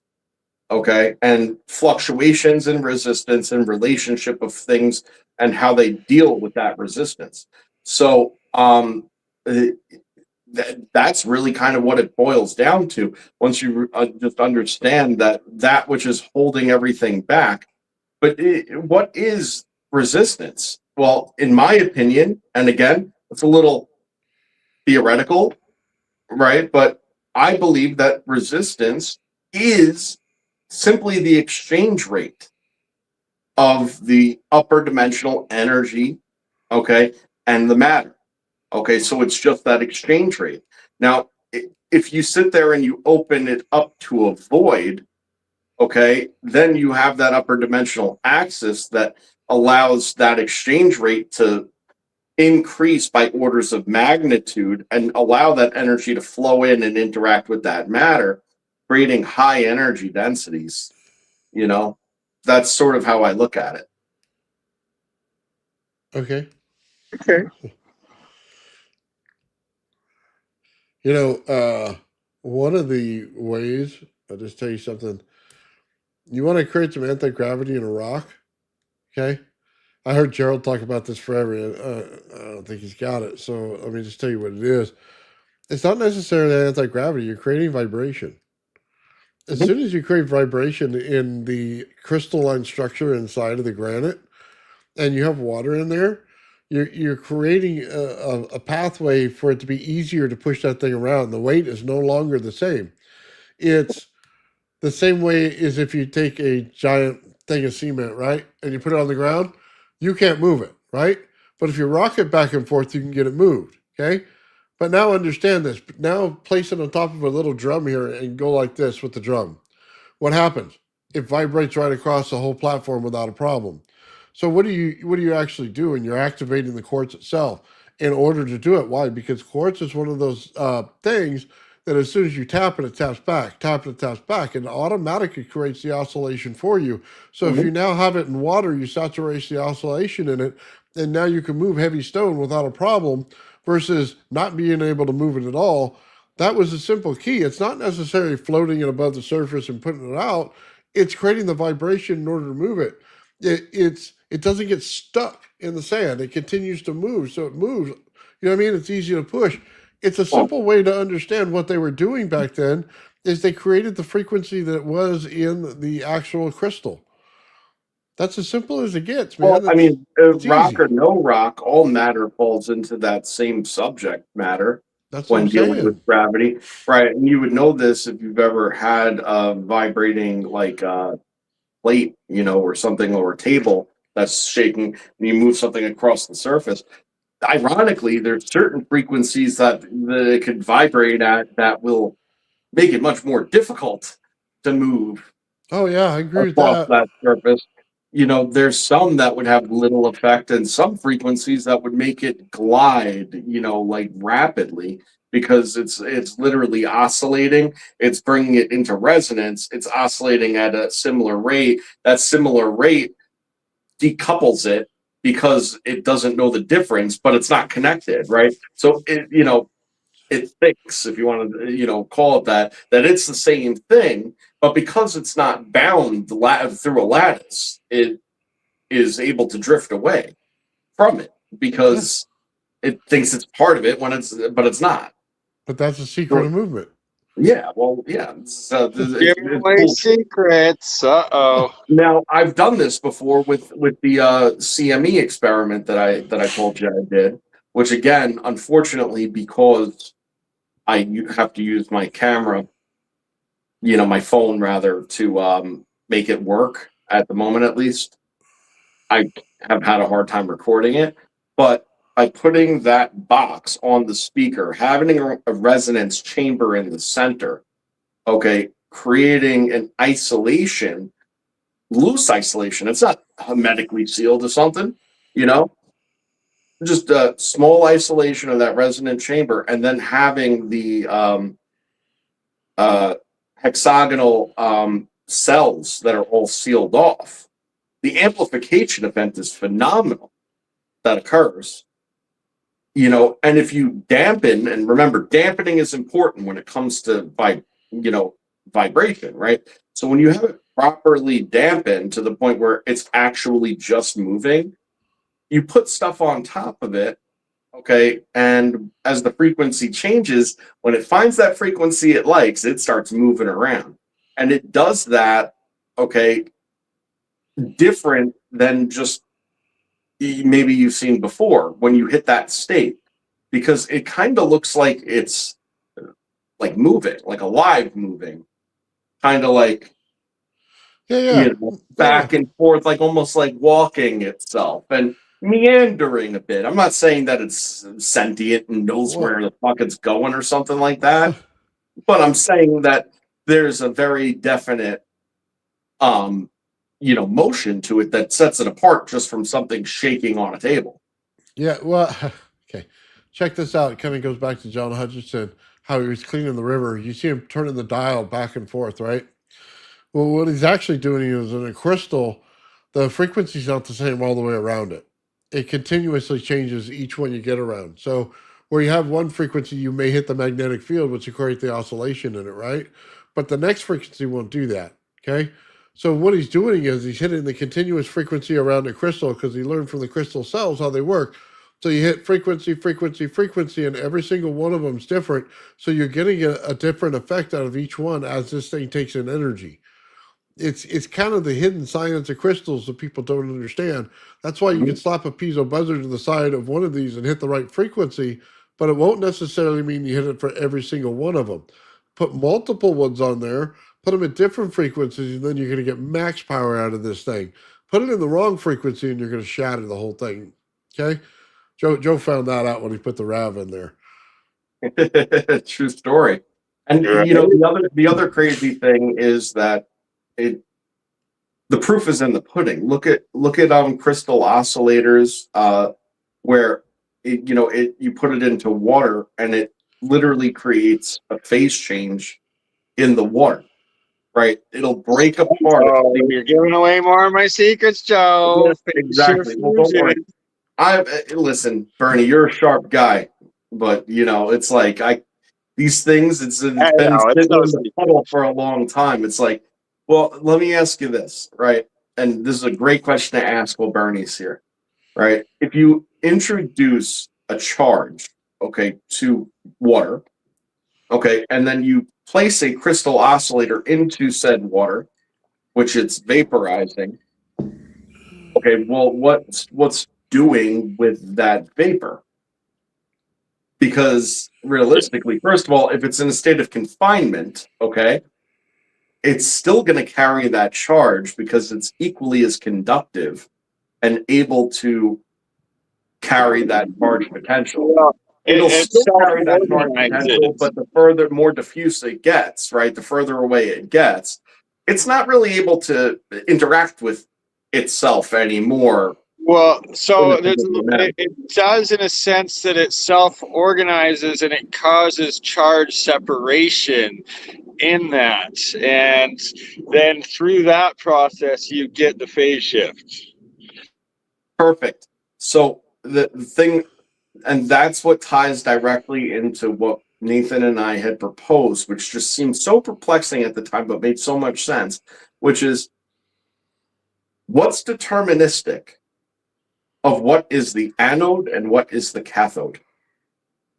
Charge. Charge, right? But Charge.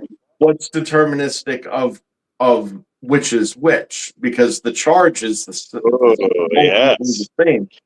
It has to do with density. Well, exactly. And charge It has to do with density. And now density. you're getting into my engineering of different electrodes where I've been able to make electrodes that act as both anodes and cathodes simultaneously within something. Which is what the RAV does, by the way. And that's what we were Absolutely. saying all along, is that you could put two positive charges on it. It is going to choose, okay, based on the conditions, which acts as the anode, which acts as the cathode, okay, based on the mass and density. Okay, so when you have what gets chosen as the cathode, right? Well, if you're just running two electrodes, okay, and one's out of the water, let's say, okay, and one is in the water, okay, the water and the container in which the water is held becomes the mass. Okay, it becomes in a more diffuse state. It therefore falls into a cathodic state, whereas the other would be in a more concentrated state and therefore choose an anodic state. That's it. Like that's the difference. Okay. And if you were to switch the two wires, one that was previously the anode and the one that was previously the cathode, and you switch them, the water would still be the cathode. Now you're getting into some of my engineering secrets, but I'm not going to elaborate on that quite yet. I'm going to wait till I get back to Nathan so I can do some demonstrations with that. And why? Because the energy is just simply energy, and the relationship of what's what is all relative. That's it. It's always been relativity all along. Okay. Somebody wanted to see the experiment. This is double RAV. Okay. This is basically the anode and cathode are to the one on the left and one on the right. And then the plate on the bottom acts as an intermediary. So it acts as the cathode in this whole thing that goes from one side to the other. Okay. So you see it get bright on one side and then go back to the other. It's oscillating back and forth is what it does.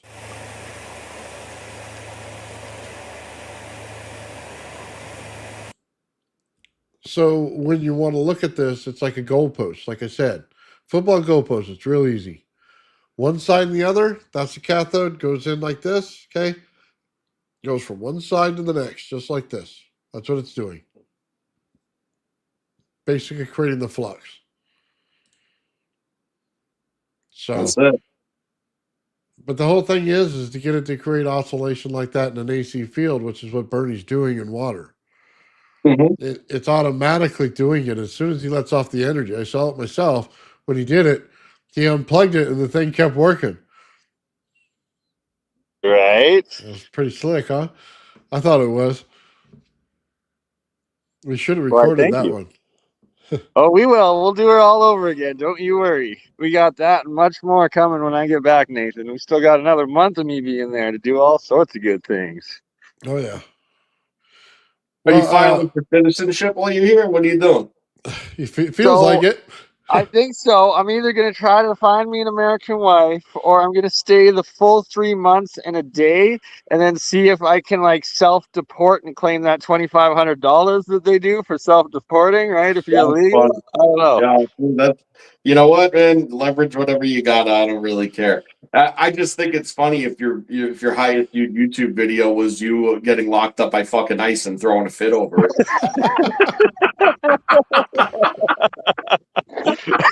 I keep saying this, and so many people are like, Bernie, we're calling ice on you. I'm like, no, don't take my bounty. Right. Everyone's in cahoots. It's like you know what I mean? A $5,000 reward to turn Bernie in, but Bernie's like, all right, here's what you got to do to turn me in. Right? Yeah.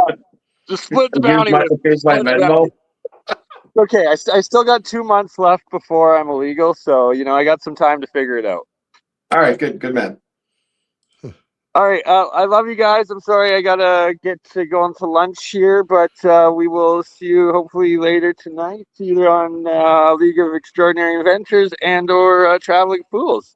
Both That's great good. programs. I need to touch base with you, brother, anyway, because I saw a clip from Cosmic Summit this year, and the guy was just talking about monoatomics and mana, and You're you talking know, about what's his nuts there? The God, I know Timothy Hogan. Timothy Hogan is who you're talking about.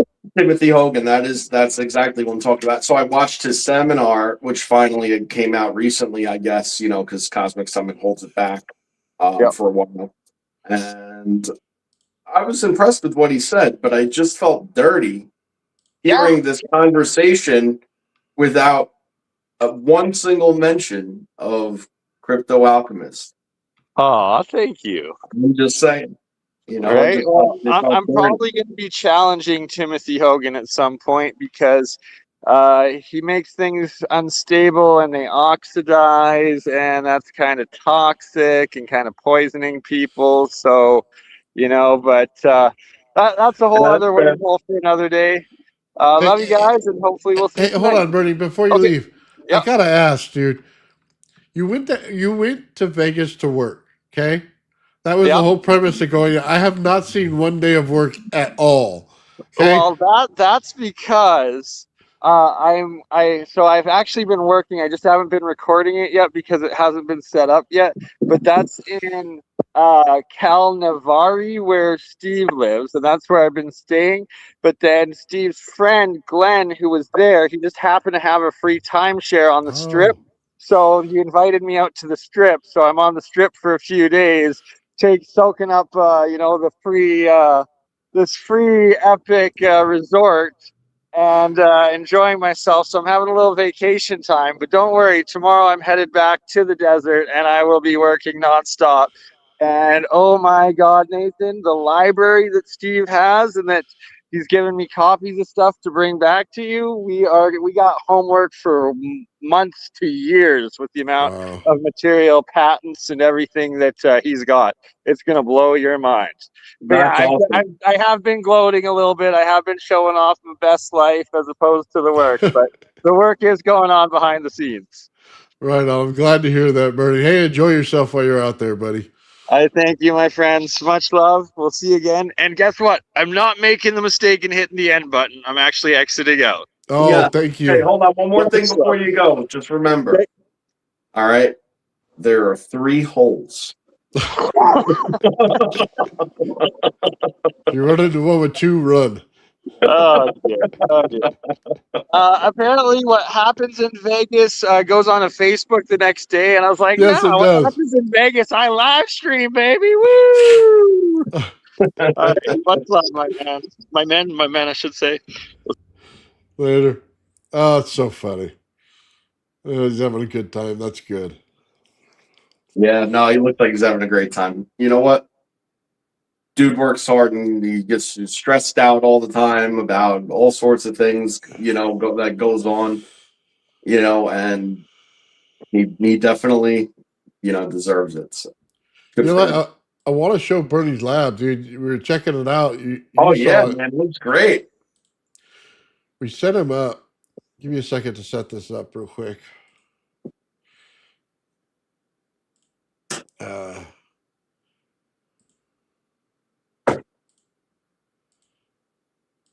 Oh, I'm pushing 100 buttons, but never the right one today.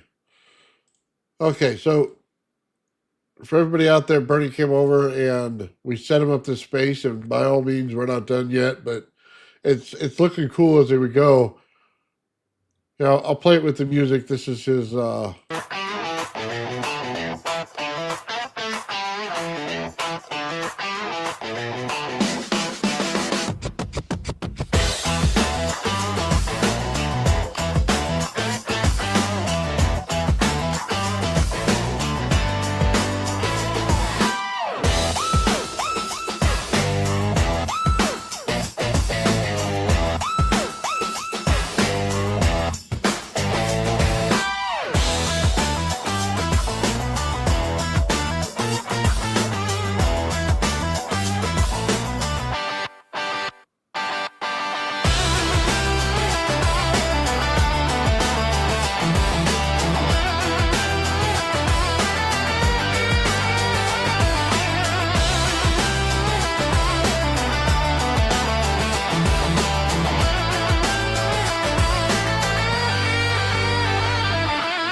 That's awesome, man. That's awesome.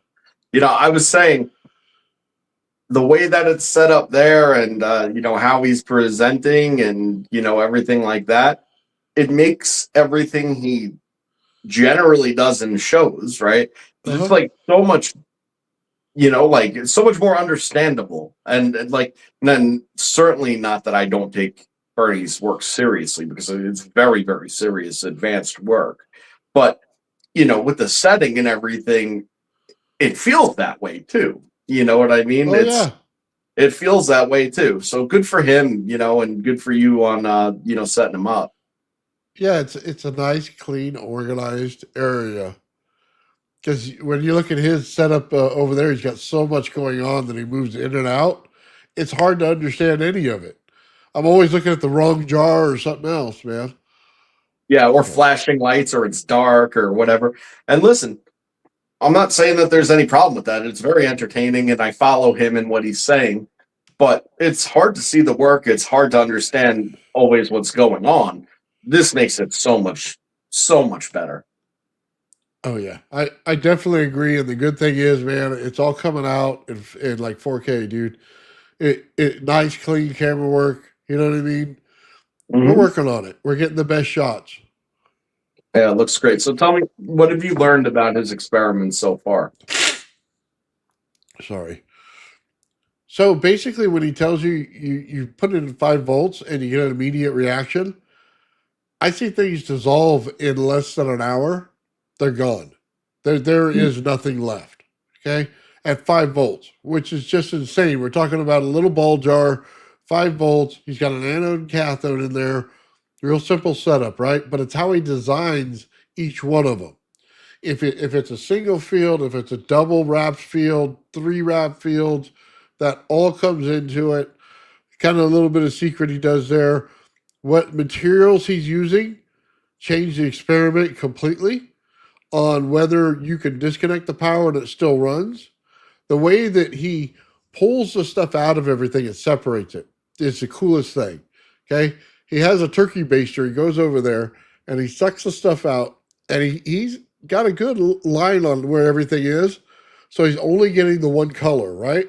And then he puts it in these little jars, man. It makes it look really cool. And those ones he was showing, but you can see it's really clean work. You can see the separation. There's points when the water's heavier than the other water around it, and you can see it. That's cool. Yeah. So when he says he goes into heavy water, he's not lying. It's right there in front of you. Mhm.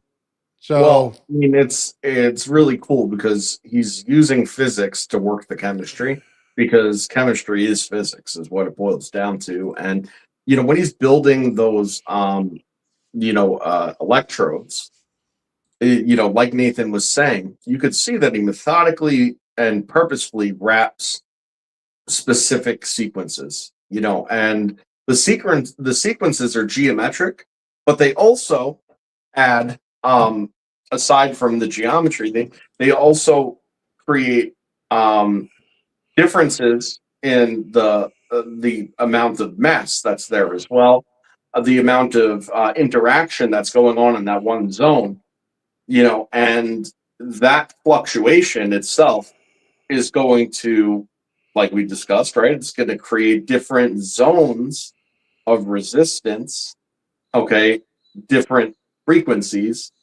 and ultimately, if everything is put together coherently, right, in a way that makes sense, then that could act as a very clear control mechanism as to what you get on an outcome. And it's super incredible to see and think that. And I could imagine that, over time and with the configurations that he has, that that huge amounts of that energy potential, like you were saying, it gets caught up in the atomic mass structure, the lattice structure that's being broken down into the monoatomics, and becomes in relationship with it. And that allows for a cycling of that, caught up energy potential to actually run the thing even when it's off, well, because it's still got the energy in it. yeah, he's not just playing with the anode cathode though. He is also playing with the water. Mhm. He's ionizing the water, which separates it, which you get in hydrogen, and he'll flat out go over there with a lighter and start up the hydrogen and let it burn. Mhm. So if you basically put it off into a chamber, you know what I mean, and condense it, you could have a fire going the whole time he's running the experiment. Absolutely. That's what the cathode's doing, and the what's acting as the anode is going to be actually accumulating the oxygen. That's the separator of it, is and that's the relationship of anode, cathode, and water, and why it's incredible, because what hydrogen is, all right, and what oxygen. If you've listened to what I've said before about what the reason hydrogen bonds so readily with oxygen, right, is because of oxygen's oxidating properties. It's a hydrogen trap. Okay, it's a hydrogen magnet and a hydrogen trap. Okay, it literally makes sure that the hydrogen, even through energy conversion, ends back up all that potential stuck in a matter form. Pretty incredible. The only way to do away with that is to actually, funny enough, is RAV. Okay, where you take the potentials and you separate them on their sides and you do not let them get back together, because at that point, your hydrogen plasma, well, it goes into a diffuse state of energy, and all your atomic mass that's scrapped up, it'll dissipate and go to, nothing holding it together. And the oxygen would just be leaching off the entire time. So there's no combustion event. Yeah, it's pretty interesting because they use all this stuff in the thunderstorm generator, and when you know what we know, it changes how you view the experiment. We know that as soon as they ionize the water, they split. You know what I mean? The hydrogen oxygen effect. We know that you did that when you look at Stan Myers. Okay, it's can you create the condition that gives you the Townsend effect, and that's all you're trying to do. And compression will start to do that when you put it into a cylinder. You create the immediate reaction right there. The separation has a charge to it. That's why the anode and cathode keep running. It's because they have a charge to it. It has an electrical field to it. And since he didn't overwhelm it in the beginning, it's not used to that. It's set at a steady voltage of 5 volts. Okay, but I don't even think it's getting that. I think it's probably getting 2.5 volts, to be very honest with you. So when he does that, it just sets a condition for the whole thing to keep running. Mm-hmm. But that way you'll continue to break it. So one of the things I wanted to see while he was down here, and hopefully we could do it, is I wanted to see that little ball of light in the water. Okay? That's what I wanted to see. I want to know if it was like the other experiment, sound that created it, or is he creating a RAV? Okay? That's the one thing I just want to know when he does it. I think he's using the energy to create sound. And it's the oscillation between the two, just like a speaker, that's giving him the ability to go back and forth to each other. I was going to say, I don't think it's a RAV. What I do think is that it's a nodal point of a standing wave that is in a very mild state of fluctuation, meaning it's stable, but just because it's stable doesn't mean it doesn't move around, in formation, right? So when you create that standing wave, if your energy pressure of that nodal point, okay, is a specific central point with an outward pressure vector, right? Well, that's going to create a cavity. And as we know, right, whenever you have a cavity in water, it's a vacuum. It's going to want to collapse. But again, what happens when you have a nodal point, and the nature of that nodal point is that it's pushing outward? Well, what ends up happening is it tries to collapse in onto itself, but it reaches a point where it's like, no, I'm outward, pushes it back out, collapse in, pushes it back out. Every time it starts to into that collapse event, okay, you're creating a fluctuation in the vacuum. That fluctuation in the vacuum is the 0 point. That is the access point. That is the zero resistance upper dimensional access point. That's the thing. And it's still in relationship with all this other water that's around it. And again, that's mass. So because it's still in relationship with mass at its greatest, where the pressure zone is in the the equilibrium state, where the boundary layer is, right? That's the direct relationship. That's what actually keeps the etheric pressure coming in with no resistance. So the exchange rate is exactly that, right? 100% or close to, right? Upper dimensional energy ether. And then you compress it, and all of a sudden, and now it's in relationship with the matter. Bang, there's your energy that's here, not there. And it happens over and over again at such a rate that it just appears to just glow and twinkle, right? It doesn't ever appear that the light goes out, because it kind of doesn't. It lasts, goes, and as it would start to fade out, it starts to collapse again and brightens up. So, pretty interesting. It's going to be a good experiment, man. I'm I love excited it. for it. Star in a jar. Yeah, not the electrical one. We're looking for the one in water. That's the one we want. Yeah. But see, I think they're named the same thing, aren't they? I was looking for it. Let me ask, like at the end of the day, Yeah. there's not much of a difference between a sound, one invoking one with sound and invoking one with electrically, because at the end of the day, all it has to do with it is the energy motion. So if a current, like an electrical current, okay, is analogous and the same as that of an acoustic wave that would cause the same thing, well, guess what? Energy is energy is energy is energy. at the end of the day. That's what it comes down to. Just because we sense it differently and experience it differently, we think differently about it, but that doesn't Right. make it different. No, I agree with that. I don't know if I should say this or not. The way he wraps the coil is like a Tesla coil inside of a Tesla coil. Mhm. It goes from a DC field to an AC field.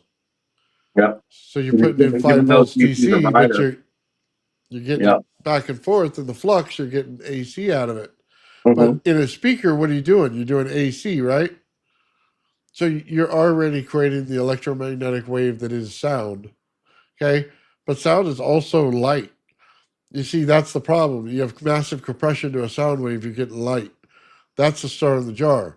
That's what they're trying to tell you. As soon as you create the light, it creates a prism. As soon as it creates a prism, it's now free to have an energy state that's much higher than it is before. That's why when you look at everything in perspective, mass slows down energy. Okay? It doesn't do it any favors, it slows it down. But when you get to gases and plasma, it speeds it up. When you get to light, it goes even faster. Okay?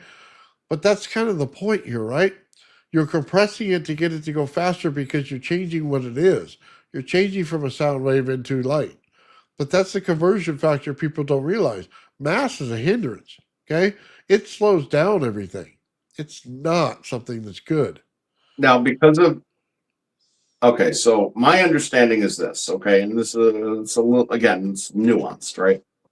With the star in the jar and the water with the acoustic waves, okay? Now, can you create a star in a jar with a single acoustic wave? I believe that you could. If you look at just general oscillation, which once it's in water would become acoustic through like what we were talking about before, like a crystal oscillator. Well, if that hits specifically and exactly the proper and correct frequency, at its point of, culmination at the central axes, right? It would dispel the water, the same as we talked about how you can move a rock like that or move anything like that, right? So just because there's a phase difference doesn't mean that it wouldn't follow the same principles, create a cavitation event that way with one single acoustic function. However, I'm pretty sure how it generally is formed and what would be going on in like Bernie's experiments, for instance, okay, has less to do with a single frequency, okay, and all to do with the interference patterns of multiple frequencies, okay, creating the specific condition. And that is the standing wave at that point. And certain nodal points, if they have the correct characteristics, they would be in a cancellation event followed by like, where they would go scalar, but then on the immediately collapse. Okay. And then as soon as it collapses, it would cause an outward pressure, which would then, create a void in that space because it's effectively enough to hold the water off of it. Well, the rotation creates that, yeah. Right. So that's what's kind of interesting, and they usually do it by having multiple focused frequencies pointed at a specific central point. I think 3 or 4 being necessary, and the reason that is because in order to keep it from collapsing, so you need more than one to have an interaction, right? But then dimensionality comes into play.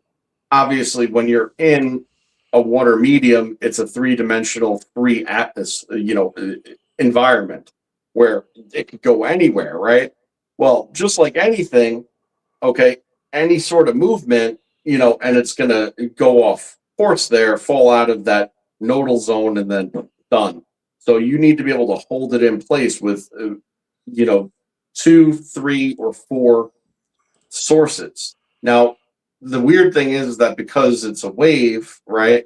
If it's I don't in think a you container, need to hold it in that way. They think do it it'll. with more than one. So when you Google "star in a jar" and you see that famous experiment, etc., Yeah. like they're using more than one. Of the Yeah, of the anode cathode thing, they're doing more than one. They got not one an set. cathode. No, it's acoustic. But it's Piezo's. sound. Yeah. So I don't know if they're using piezos or not. I know that they're using high frequency ultrasound, but I don't know if it's a piezo or if it's a modulated transducer. You know, it's probably a modulated transducer, but a multi-channel modulated transducer. So Um, check this yeah, out, Joe. but yeah, the point is that you could also get the same effect with one under the right conditions, but then your container geometries and that sort of thing would have to be 100% on point too, because of the reflection and reverberation and echoing and all the sorts of stuff that would happen, right? Well, I wanted to show what happens when you spin inside Mhm. water. You see the field it creates? Yeah, the same one that forms right as the RAV is about to form. The one where it swoops up and around and then collapses. Yep. So it is rotation of mass. It's just you can't confuse something solid with gas or plasma. They're all mass. E equals mc squared. They're all mass. That's what they don't understand. Mm-hmm. I mean, the Yeah. same deal with that is, I mean, that's also another offset. That's a torsion equation that's occurring Yeah. right there. No question about it. Right, and it's a resistance, right? So if you did away with all the resistance, you wouldn't get that because the ball of them would just fluidly slide through the water without the grip. But it's a differential that exists between the material of the spinning ball and the water that allows for there to be the introduction of a resistance component, and then that resistance is actually able to propel the water at that point. It's pretty interesting, and it's a great example. Oh yeah. But But yeah, it just also goes to show how all the same basic physics is exactly what causes everything. yeah, the only problem is a lot of this stuff, Joe, it's nuanced. Okay? You have to understand why you're doing it. One of the biggest problems I have is in building things, people don't understand that. They think, let's get the hypothetical understanding of something and then, oh, it must work that way. And Mhm. unfortunately, it just doesn't. You have to create things in the condition they're meant to be created in. Mhm. And if you don't, then it leads to all the wrong understandings of what's going on. That's Yeah, why that's right. people go, oh my God, we got a fusion reaction, so we'll just add more plasma with a plasma hose, right? Okay, but if you do it in open air sphere rotating, how are you going to do that? That's not physically possible. Okay. Things like that. If you get into this is how you build it versus this is how you think about it. Well, Right. even if that changes, because then if you don't understand electromagnetism and why it works, you're going to fail completely in all of it. You won't be able to create the gradient in the frequency that you want. And I've seen it all over the place. Okay. You can take 5 piezo's and put them in a row, right? If I blast the energy from this, when do I turn on the next one? When do I turn on the next one, the next one? And how do I get that to create propulsion? Well, I've seen that their oscilloscope is they hit one and then it goes all over the damn place. Okay. They have no understanding of timing in it. Okay. And Yep. it ruins the entire experiment. And then they get mechanical noise in there and they don't know how to remove the mechanical noise. So that creates more all over the place. The fact that they don't even know that the mechanical noise is ruining the process creates a bigger problem in it, right? They're not understanding frequency, how it overrides things in an open air system. Mhm. Dude, there's so much nuance to this stuff. It doesn't There just really happen. is, right. Well, the nuance is it's actually funny because it's like you said, and I love what you said. It's absolutely true. It's all setting the conditions, and Yes. and what I've been saying and a saying of mine for way, way, way longer, than I've ever thought about any of this shit. Okay.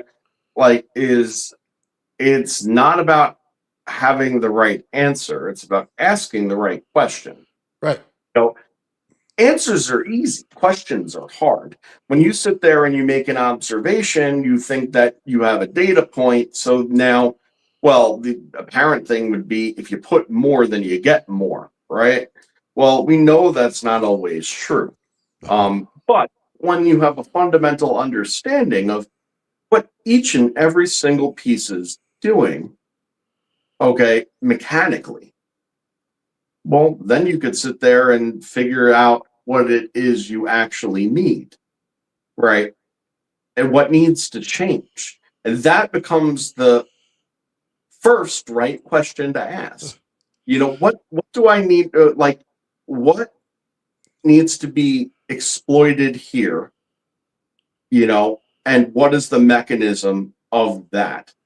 Because once you figure that out, you realize that everything follows only very few actual rules of physics.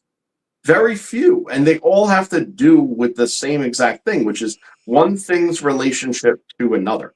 Okay. And how they interact and how much of it's interacting, and dimensionally, it just means, there's again, it becomes very nuanced because of you have to ask the right question. If you're going to sit there and look at it at face value and you say, okay, well, if I did X, Y, Z and now it works, well, if I continue along this line, then I'm going to do better. That's not the answer. Sometimes the answer is, reduce the moving parts, figure out what's not needed, what's not conditional, and then figure out what 2 or 3 things, what 3 variables are in play. Once you know the variables that are in play and the proportions in which they're functioning, well, cool, go with that, and then if you want a different effect, but based on the same principles, take what works, okay, and then rather than change the entire thing and start from the ground up, start with what works and then make the mechanical changes necessary to change the dynamic, to change the outcome. These are basic principles of metaphysical manifestation. You must set the conditions and must be open to the outcome, in order for that to be a great possibility of occurring. If you're not in coherence, right, with what it is you hope for, and you have doubt about it, it is very unlikely to happen. Because you're not acting in accordance with your desire. You see, so that's exactly it. People get caught up in all this shit and following these dead end paths or dead end trains of thought because they're not keeping an open mind. They have preconceived notions, and they follow those preconceived notions rather than being open to their observation and logic of their understanding of the environment as a whole. And that's what it comes down to, I think. I know that meshed a whole bunch of things together all at once, but realistically, ask the right questions and know the very, very basics, and then realize how those basics apply at all the scales. Okay, so I wanted to show this. This is what they call a sound wave, right? I want you to look at something. Take the line in the center and pretend it's a wire. Mhm. Now you'll understand the electromagnetic effect. Okay? It flows around it. Mhm. It flows in layers. Okay? And how do we know that? Because no matter what they tell you about DC, I'm going to tell you that they set a frequency and then that gives you your voltage and amperage difference. That is a fundamental fact of how it works. Even though they say, oh, it just turned on to a certain value. Yeah, what's that value? Where the frequency's at is what the value is. But this looks like something a little bit different, right? So you see each wave coming into it. So how do you change DC to AC? And this is the question, right? Well, you stack DC waves one on top of the other, which means that you must be building a frequency in order to get to the top. Okay? Which means it looks like this in the end anyway. Okay? Right, right. But Well, what when you put resistance on DC, it ends up collapsing into a waveform eventually. yeah, well, what I'm trying to say is they say this is a sound wave, which is correct. But it's also the magnetodielectric effect, which is also how light works. Right. It's So also right. It's a current. It's it also the wave function of a photon. yeah. But that You know what I mean? Like, what is it? The fact that that's it's what I said before. Energy is energy is energy is energy. Like at the end of the day, it's all the same shit, and that's yeah. exactly what it is. But it also layers the magnetic field. If you look at it as each one of those layers is a different type of mineral that created that magnetic field, now you understand why you have no idea what you're into in gravity because there's so many of them. So the only way to get gravity to do anything for you is you can no longer do this. You can no longer try to make the energy. Mm. You now have to figure out how to control energy from the backside. Once it's already created, how do you control it? That's how you figure it out. That's why coupling matters. So I just wanted to show that. I thought it was interesting, man. People don't they don't take things that far. They plug in their device and say, "Oh, it works." That's what they do. They Yep, you know that is true. I get so many things, man, putting coils inside of coils and trying to figure out what's going on, creating oscillations in them. That peanut coil created AC in it, gave me the exact waves that Sean gets in his AC coils. It looked Yep. beautiful, Hmm. awesome to look at, but then my AC flyback did the same thing.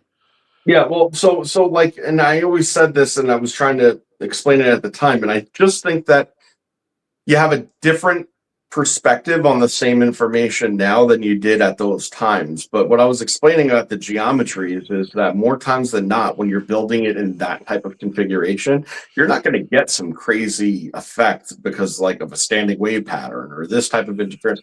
What you're doing is you're creating zones based on the geometry of different fluctuating relationships of the field that is created by the coil. So, for instance, if you have one in the case of the peanut, right, you're starting off at a larger diameter and progressively shrinking that diameter, okay, and then expanding it again.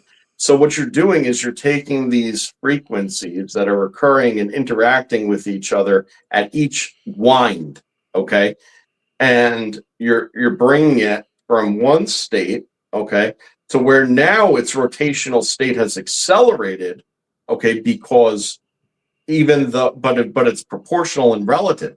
It's accelerated because the diameter is smaller, but yet it's still traveling the same 360 degrees, okay, in relation to the above and below it, okay, but it's reducing in its size, so it's reducing in its mass, and it's also reducing in the distance it has to travel in order to make that same rotation. So that causes a frequency change. Then it starts to expand again, and all of a sudden, because it starts to expand, it becomes into a more diffuse state.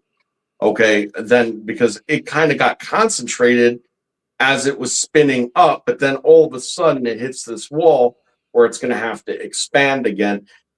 That other frequency change now, is it a form of resistance? Yes. Now, is that resistance necessarily a loss? No, not necessarily a loss. But that change from that diameter and length relationship to rotational, speed, so to speak, right? That creates a fluctuation in it. Okay. And once you start to expand it again, and then it's growing out, and then it starts to contract again, now you're doing it multiple times and creating an event where every single time it goes one way, it has to push back the next. Well, it goes one way, it has to push back the next Well, because there's a resistance change multiple times throughout the system. Yeah, well, that's the point. You're creating pressure, so the magnetic field over here is larger than the one over here, and you're basically creating pressure between them, so it oscillates between the two. It's a forced oscillation, which is AC, which is just moving the magnetic flux from one side to the other, back and forth like this. That's what all AC is. It's no different than vibrating the ground in order to get a rock to move. That's AC. But Right. it's also why an inverter can act as an AC DC pull. Okay, like we were discussing before in a different thing. That's why it works. It's because you're getting a back and forth between an AC and DC voltage in an inverter when you put it in an oscillation mode. So it'll react that way. But it's no different than creating that in a coil. But that's the same thing that an AC flyback does. It goes back and forth, and then whichever one has more resistance in the shorter wire, you know what I mean, is the one that becomes the cathode in the situation. Okay? It Exactly. can't build up enough field inside the coil to be the positive, so it takes the negative value. That's it. It's AC and DC are not different energies that go into it. You could create AC out of a DC pulse. It's the Exactly. same thing. It's just how you set up the geometry. So when we look at some of this stuff, the geometry is the most important part of everything that we do. Just so everybody understands, it sets the condition of what you're Absolutely. doing. Hmm. So if it's a sphere, it compresses towards the inside, which changes how light actually looks. But if you don't do that and you create a linear faction, it actually changes how light looks. Light is a reflection. It's a mirror effect. They say the same thing in Egypt all the time. People don't get it. When you do a laser, you are focusing the light to create the light to go inward towards each other, and it goes out in the field. So why do you get a double slit experiment that goes bad? Well, it's because you're not understanding that factor. It's already rotating. It's already going, and then you what? You hit a wall. Now it acts as a prism and opens up.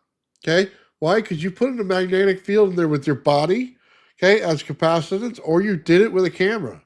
You Hmm. change the condition of the room. It's as simple as that, but people don't understand that because they go, "Oh man, it's in a spherical form now, so it's got to be a different energy." No, it's not. It's the same one as your laser. We just simply change the geometry. As soon as you change the geometry, you change the condition of the field.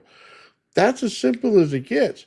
But people don't understand that, and they start playing with the geometry wrong. It's the same thing that leads to bad habits when you get over to that whole donut thing. That's a whole bad habit that went absolutely asinine wrong because they didn't understand what they were doing.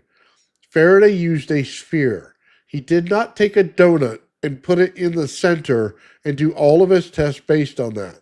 So, how can you write a formula based on a donut when you're dealing with a sphere? Okay?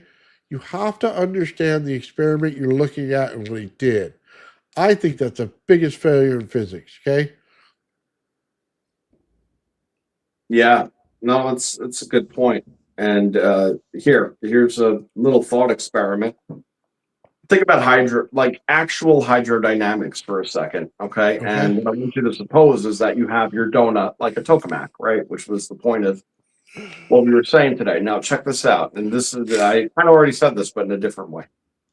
But now imagine that you have water, okay? And you're spraying water into the inside of this donut, Okay? okay, in on like a 45-degree and a pitched angle. And the whole entire point of what you're doing, okay, is you're going to create A swirl more or inside the less, donut.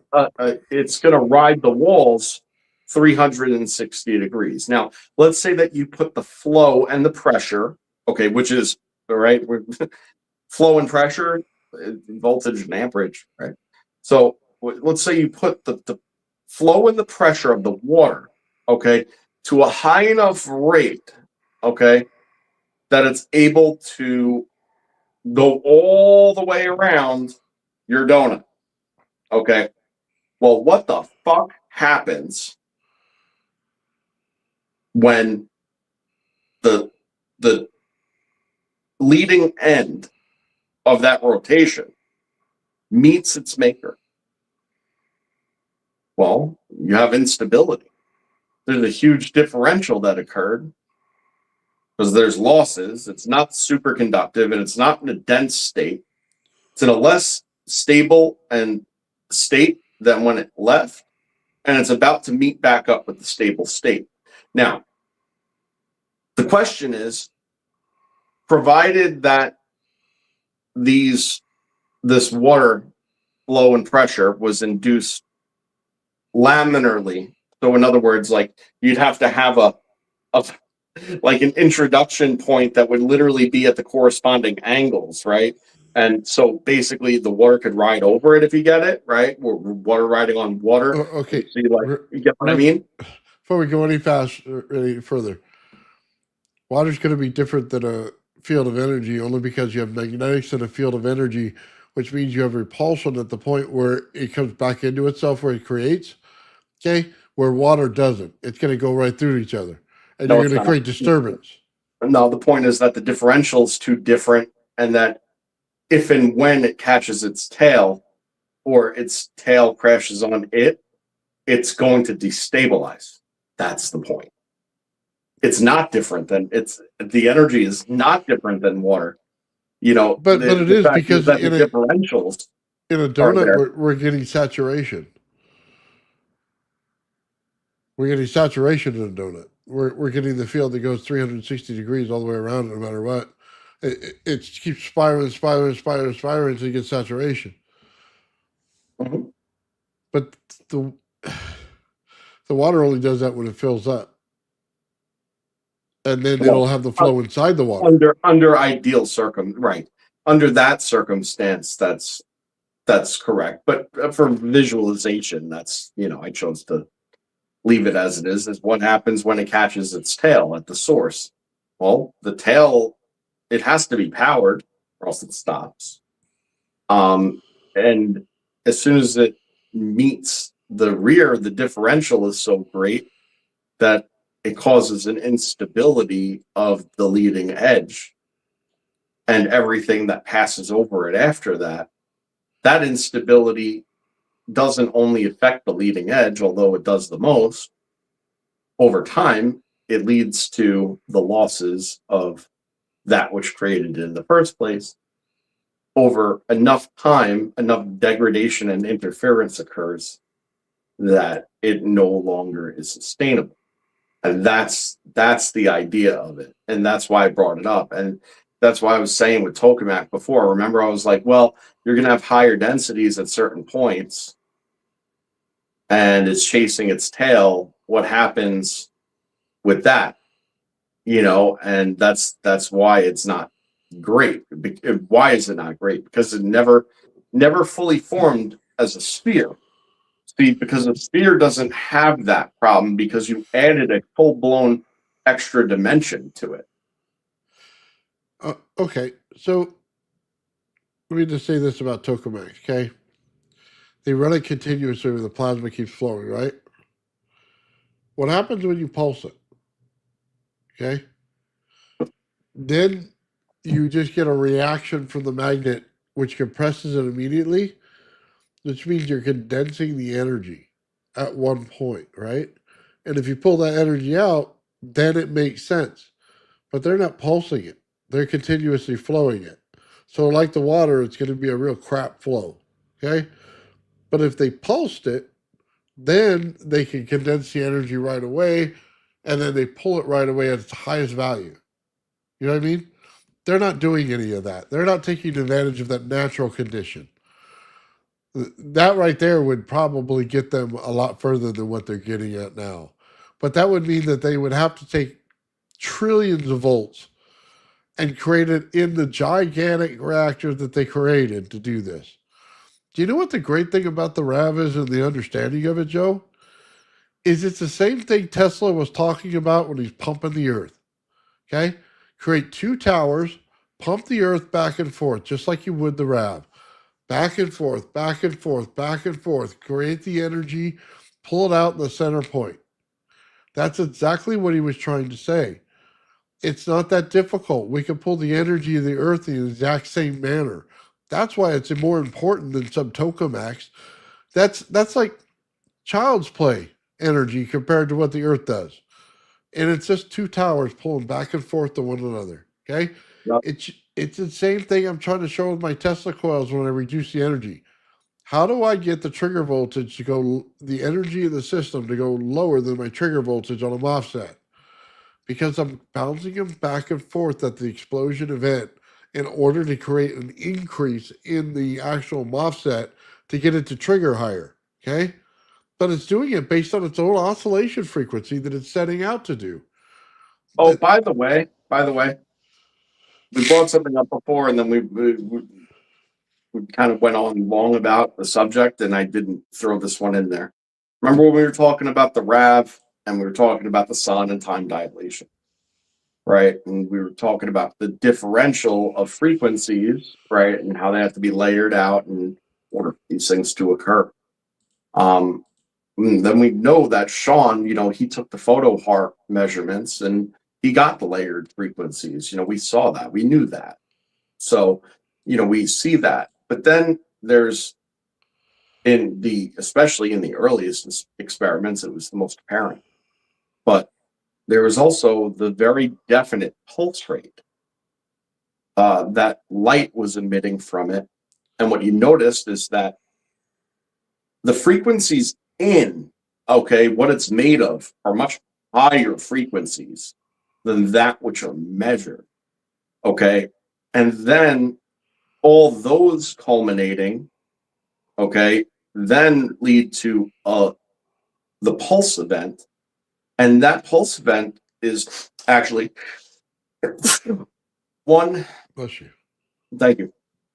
It was one pulse approximate per second, 1 hertz. Okay. Well, how do you go from having a thing made of very high frequency, to a reduced frequency in layers, to having an outcome of one pulse? Well, the answer is all that portion is time dilation. We're actually observing the time dilation externally because we're not measuring it from the relative perspective of inside the RAV. You see, we're measuring it from outside the RAV in our own unaffected, or minimally affected environment. Okay. Huh? So what we're viewing is one pulse a second, is only relative to our time dilation, in my opinion.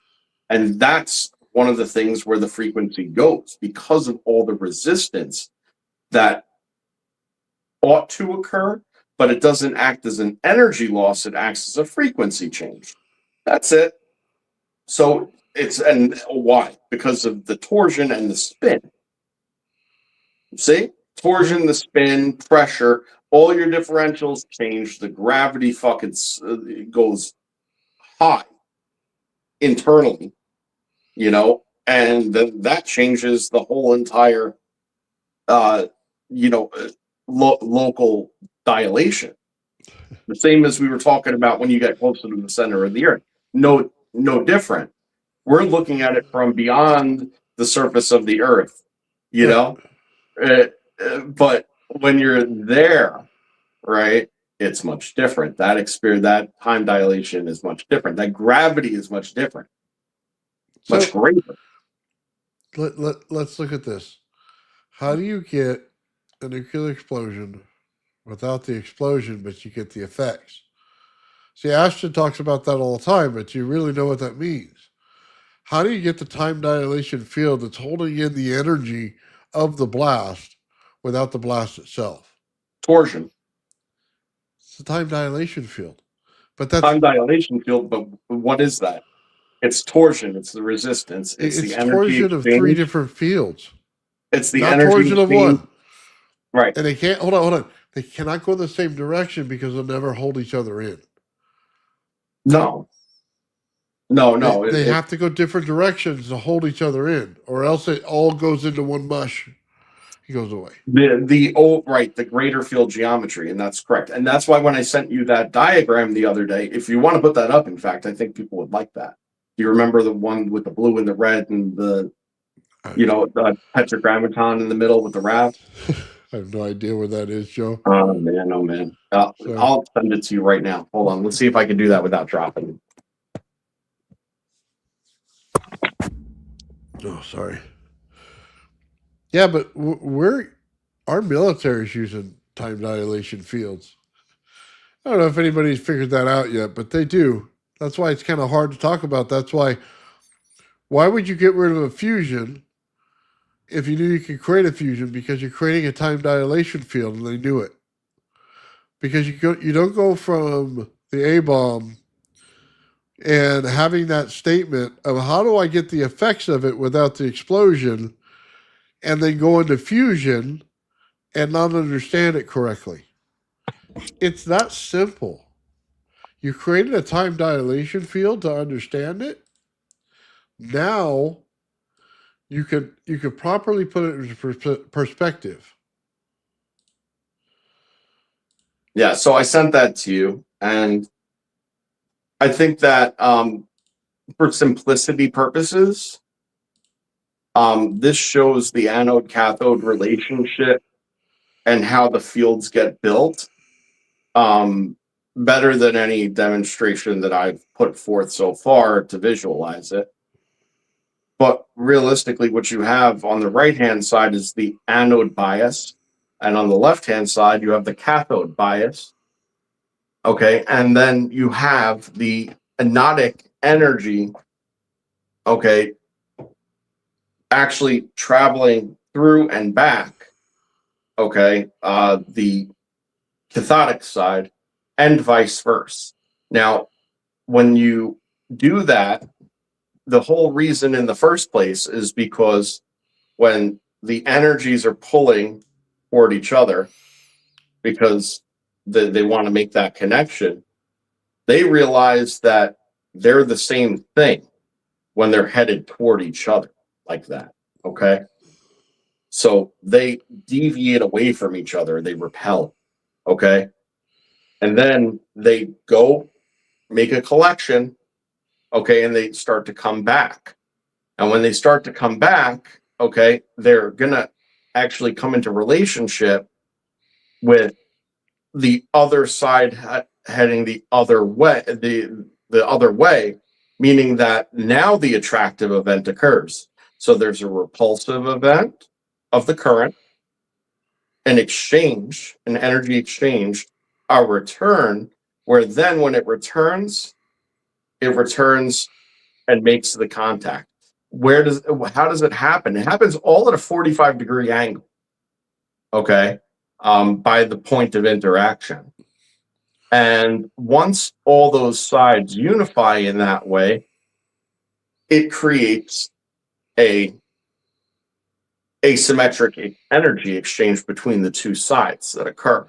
Okay, that's at the point where it's not certain. We used to see Sean's thing and it would glow purple at the surface and the tendrils would be reaching around and reaching around. Well, it was making those first few loops that way, right, to get this feed going. Now, once this feed was established and the ratios were proper as far as what this asymmetric exchange is going to look like, that's when it grows and swoops. Okay, when it grows and swoops, why does it do that? It's because the energy went from this parallel relationship, where they were headed directly at each other like this, right, and next to each other, but heading opposite ways. Okay, to now being repelled and attracted. Well, once you repel and attract, they cross. The field lines cross. It creates an X, right? Well, but it's not really an X. It's dimensional, but it represented like that. Well, again, those field lines, they come from like this to like this. And once you bring those two in, it creates a third vector. That's the completion of the Rodin spiral, right? The Tesla 369 spiral. Did you say the Rodin spiral? That's what they call it, yeah. Okay. And when they cross, they create the 9 and the 4.5 that I always discuss, which collapses it from a 9 count to a 10 count, and you get your third pulse vector. And then you have a dimensional magnetic field at that point with asymmetric energy exchange and an energy bias on one side. All these things combined create a multiple field geometry that all work independently of one another. Okay, but in one part moves the next seamlessly.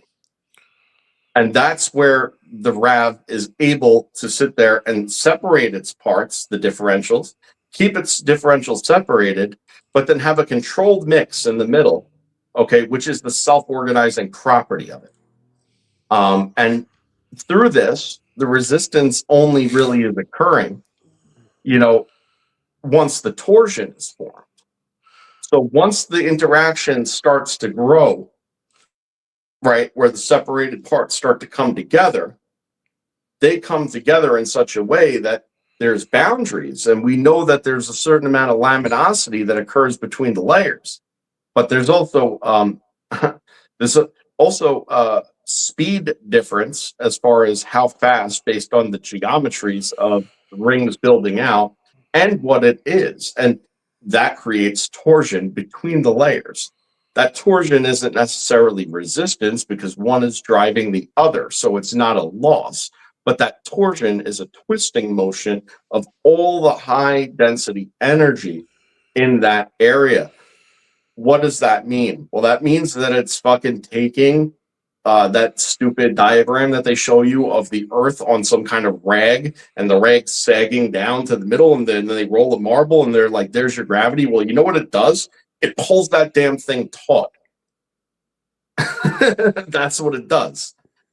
So that whole entire thing is working off of much, much different environmental principles than we're experiencing externally. I so hate that stupid thing. All right, Joe, here's the thing. Your angles are wrong. On the positive and negative, you got it at a 21-degree angle. I didn't measure angles, man. This is a visual. Huh. Let me show you something. Because other than that, it matched what you were doing. So yeah, no, that was literally, I didn't measure angles or anything. I was just trying to show a representation of generally what's going on. Oh, okay, because it looked like a donut. Me and donuts. Bro, if we ever get together, one place I'm not taking you is Dunkin'. That's for damn sure. So here's the actual RAV, and you see the field already. Just like Joe said, it builds out like this. And that's more of a, 50-degree angle, something like that.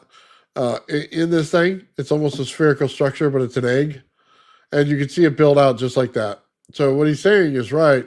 The only part is in the exchange rate. See how the RAV builds out in this way? It blows out. Either sucking in or blowing out, you know what I mean? And you see the offset of the other side. So I just want to show that. But that is the exchange rate you were talking about that goes back and forth between the two. You know what I mean? So it'll create the figure eight between them if you really look at it. Mm-hmm. So that was it. By the way, I got to ask you a question, okay? You see that plasma right there, the pink one? Mm-hmm. If we couldn't see the field and it was just sitting there, okay, just like the satellite does with the RAV, would that be ball lightning? Now, let me say this as well. The only reason ball lightning moves around is it can be decoupled because it decoupled from this zone. Okay? That's a good way to put it, by the way. It's decoupled is just another way to say out of phase. Out of phase is just another way to say exists primarily in an upper dimension. Okay. Well, I don't think it says that. It's physical. You touch it, you know what I mean? It still zaps you, kills you. Okay, hold on. But when I say things like that, I try to be super specific in choosing my words to say. As I said, primarily exists. Primarily, okay. Okay, of a higher dimensional geometry. Okay.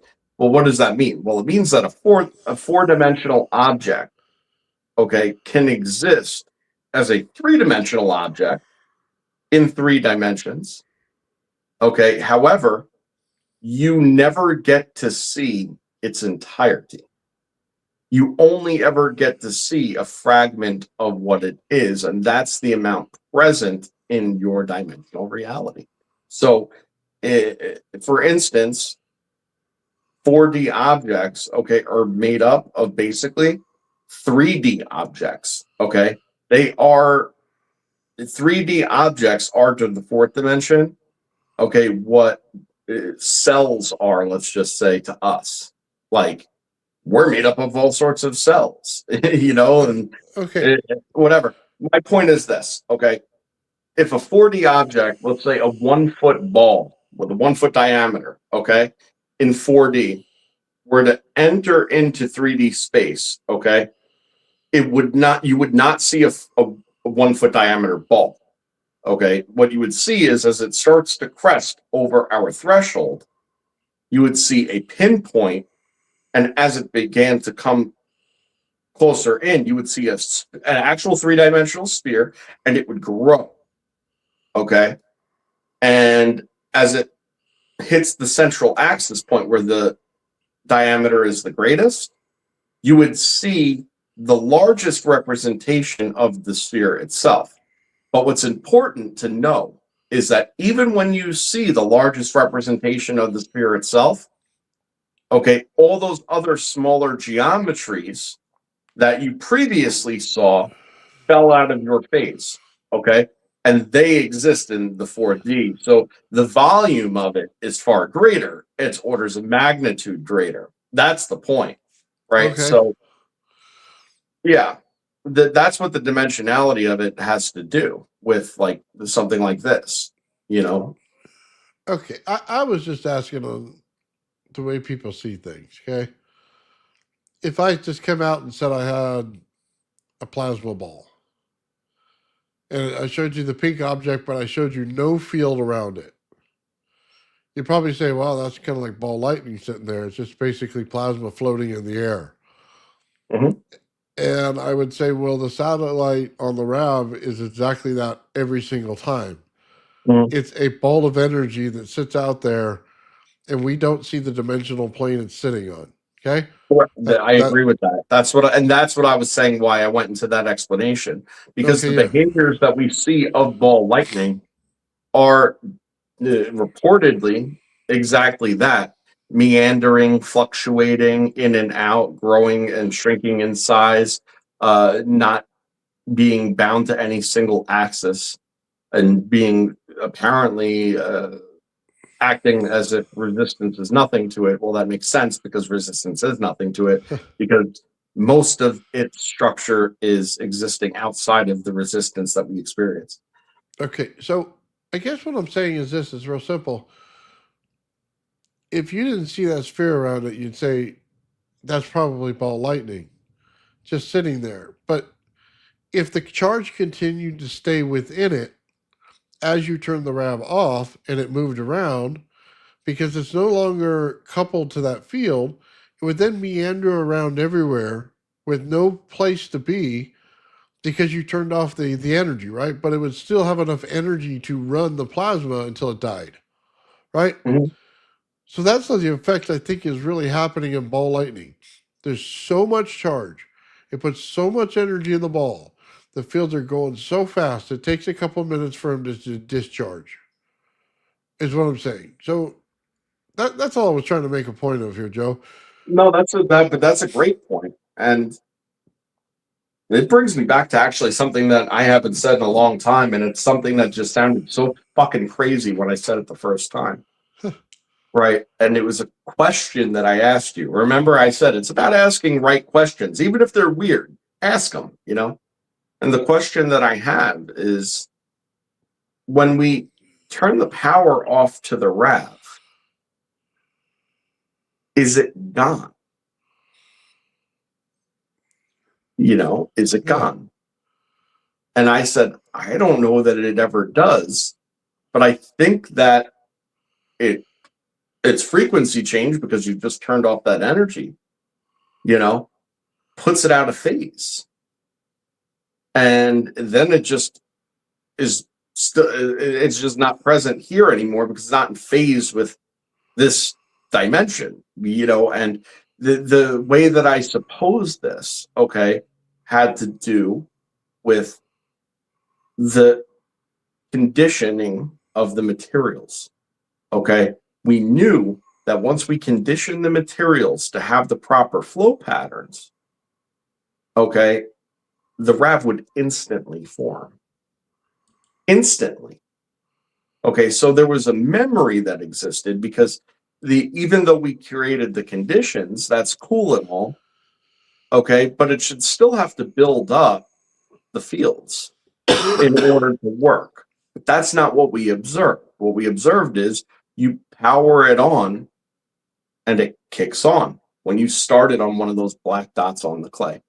You know, as soon as you hit a certain energy rate, certain frequency, it would come back immediately.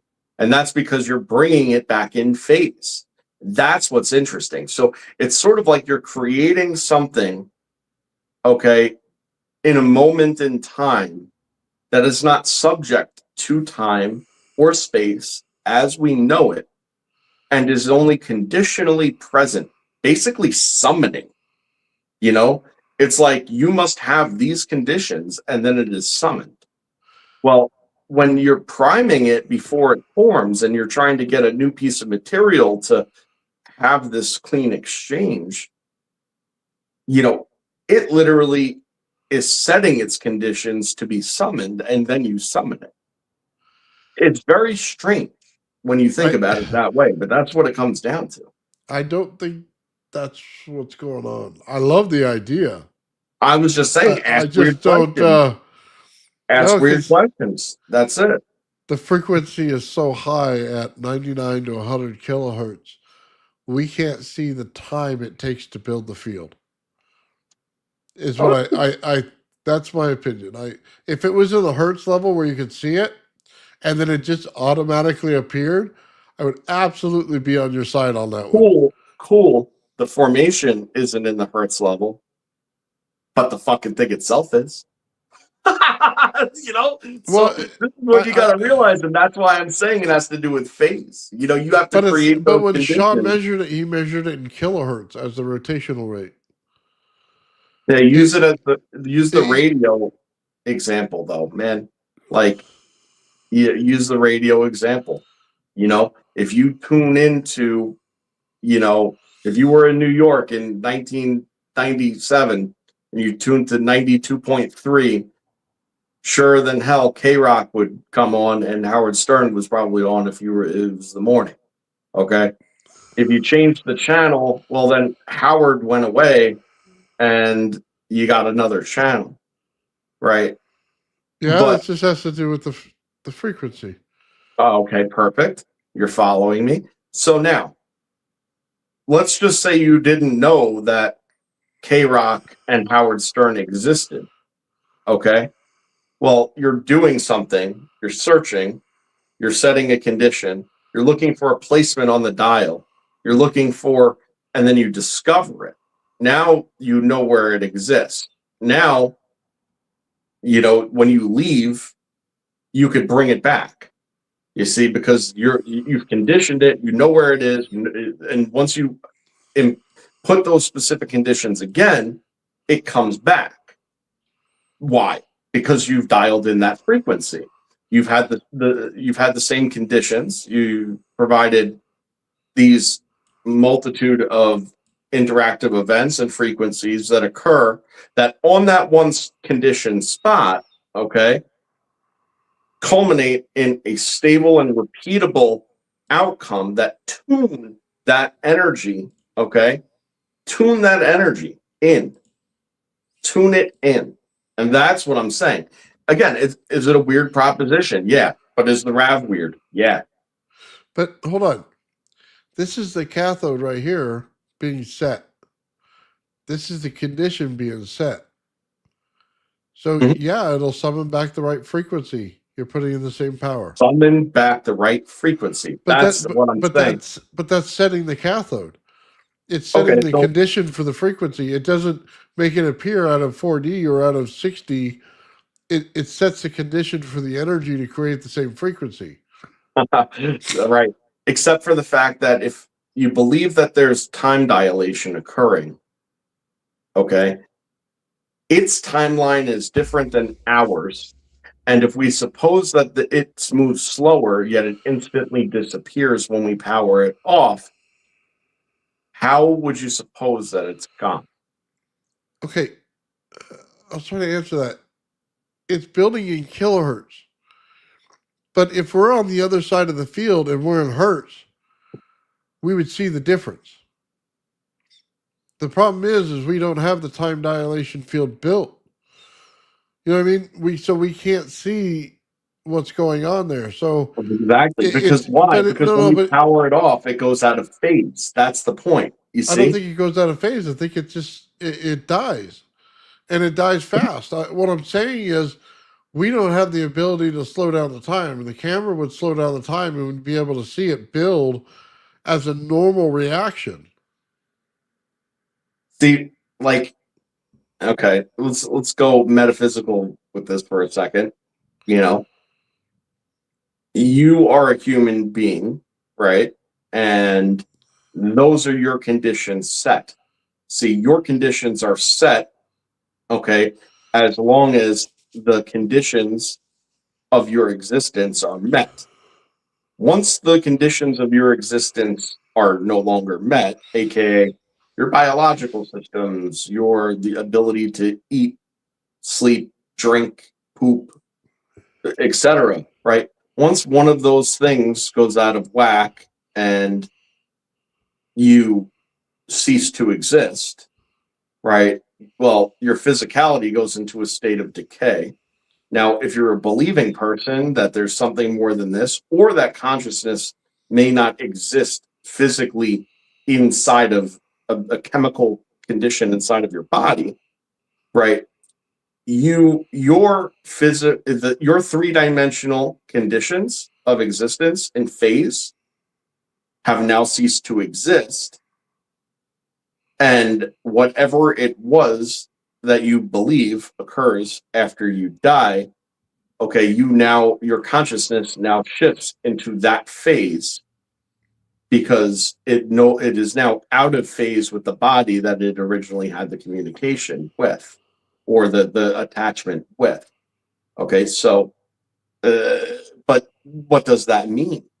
Well, what that means is that, well, okay, you're gone, right? You're gone, but that's still there. See what I mean? What makes this any different? It's just energy existing in an organized state in 3 dimensions under certain conditions under a specific phase. And, again, if it immediately popped up before it set its conditions, okay, then none of this would make sense or matter. But the fact is that the conditions have to be set, and once established, there's a memory of this. Okay, and if you repeat it where the memory exists, it summons it back. Yeah. Okay. That's what I'm saying. I know it's metaphysical, and I know it sounds No. but it's like let me go through it. I get what you're saying. The problem is with the RAV is it immediately turns on when it's in use for a long time. As soon as you wait a couple hours, it doesn't do that. It takes a while to form again. So it's not instantaneous coming back. It is when you continue to use it and the air around it is set the condition.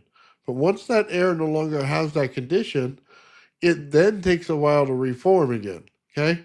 I mean, So, that wasn't my experience with it with the rock. well, that was mine. Because I had to sit there and blast my surface, in order to get my conditions set in the first place.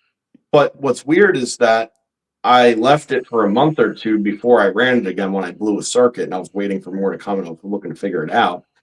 And it fired right up on that spot. Now, as soon as I moved it, it was back to the same old search and grab bullshit because it wasn't on that state of conditions. It just sets the conditions there and those conditions bring something back into phase, and that Well, I'm not what that disputing is. that. I'm just Yeah. saying I don't think it goes into the right. Well, you keep saying phase. I don't think that it's a phase. I think it creates the same condition. It creates the same energy and the same pathways. I don't think it goes between 4 and 3 dimensions. Not right there. I don't know. I actually think that all energy, all everything that you consider energy, I don't believe that it's native to 3D. None of it. That's why you don't, in the vacuum of space, okay, it's why you don't see the electromagnetic functions, okay, of any sort of energy, um, perturbation or uh, transient energy, propagation, or anything. It's why you don't see any electromagnetic effects occur three-dimensionally what in the absence of matter, because the only thing that leads to that manifestation, okay, of any energy at all, is its interaction with matter. That's it. Not light, not current, not magnetism, not anything, not sound, not there's not one thing you could say that would be even possibly conceived as a transient energy that is not that is manifest in a vacuum, which means that it is pushing something somewhere. And guess what? It ain't fucking here. All right. It's on the other side of the veil.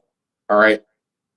Now, But as soon as the matter is in its path, okay, this creates a resistance, because what do we know about higher dimensions? They are made up of lower dimensions. That's it. That's how it goes.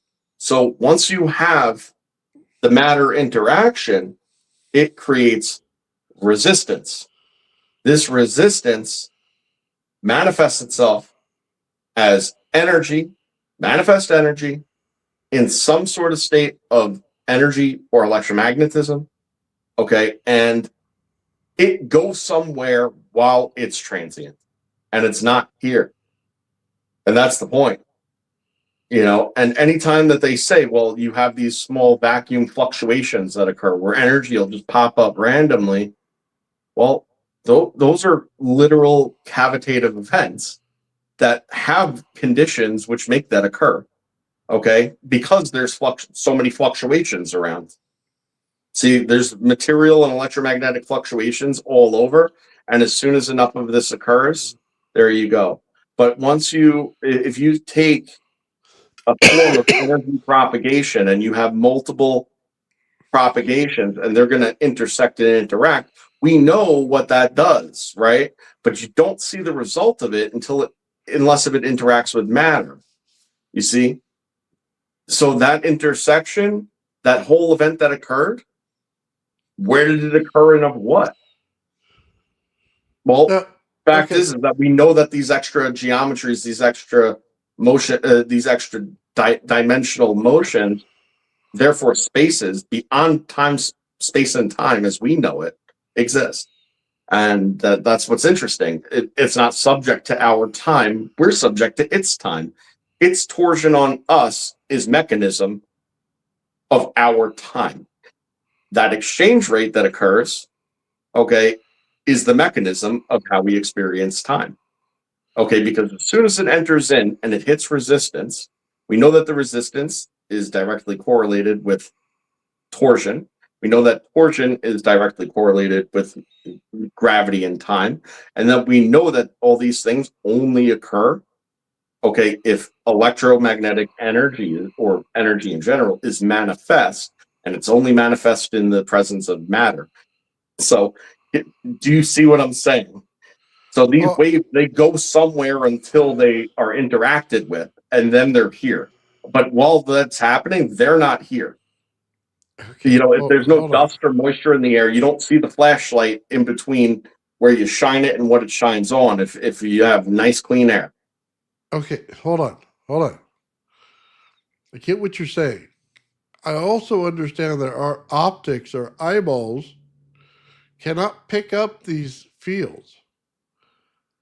Okay, but there are things that you can do, like blue glass, Egyptian blue glass, something like that, where you can start to see magnetic fields. Now, are you saying that that field is out of a dimension that we basically can see it because we change our light spectrum in order to see it? So it's a different dimension? Yeah, but hold that is on. what I'm saying. Yes, But we're still interacting with it, correct, regardless. correct. And now see my ball example. Okay, it is here, but we are part of what we are in. But when you Part keep of saying this. dimension, you're saying disappearing. And it's not disappearing, it's just we can't see it. Wow, It's still there. still there. It's still there. It still can be interacted with. It's out of our spectrum of seeing it. You're picking it up, right? It's still there. It's just not here. You see, But it is well, here. well, no, not necessarily. Then we're talking two different issues here. Right, right. It's not necessarily here. Its potential and its memory is here.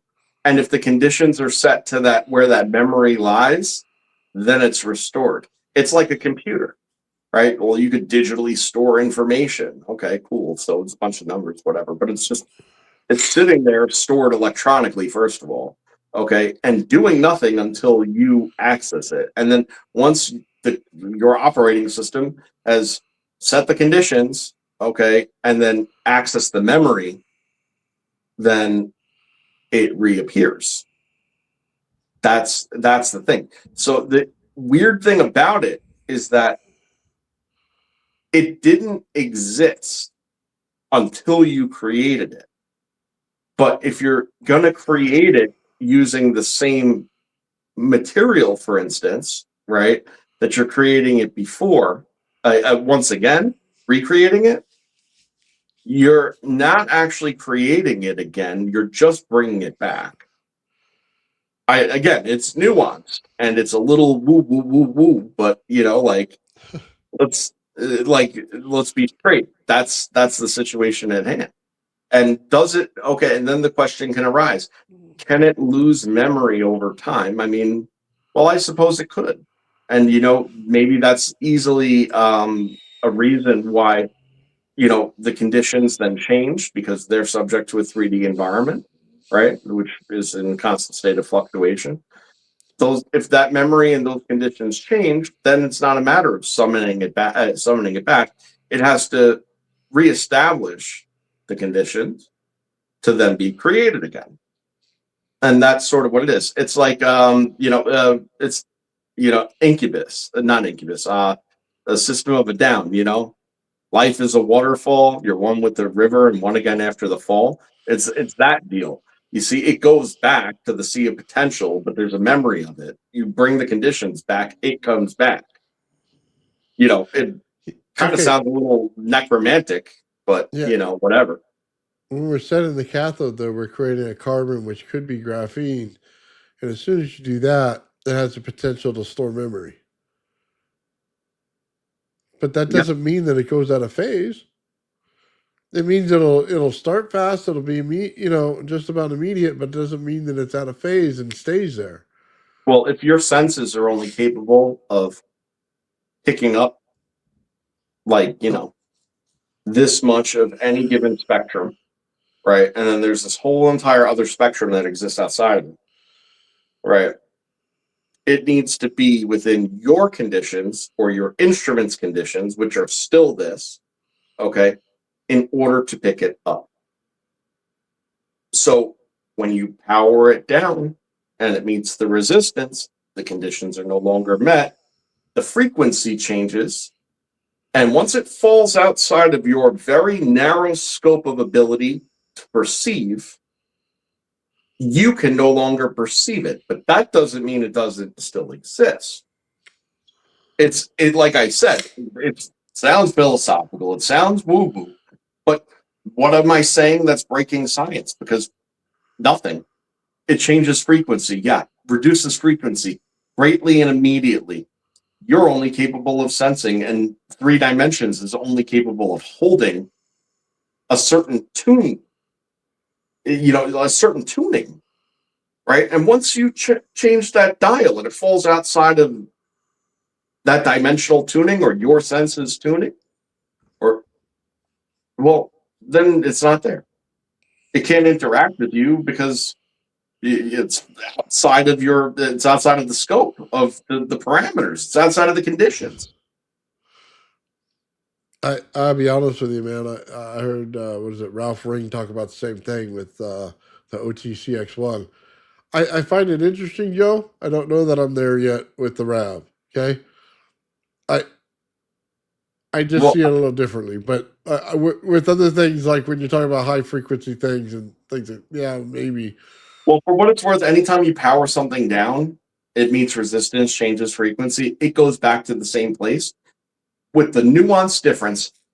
Okay, and I'm sure that's a lot easier to digest because we just say it goes back into a state of potential.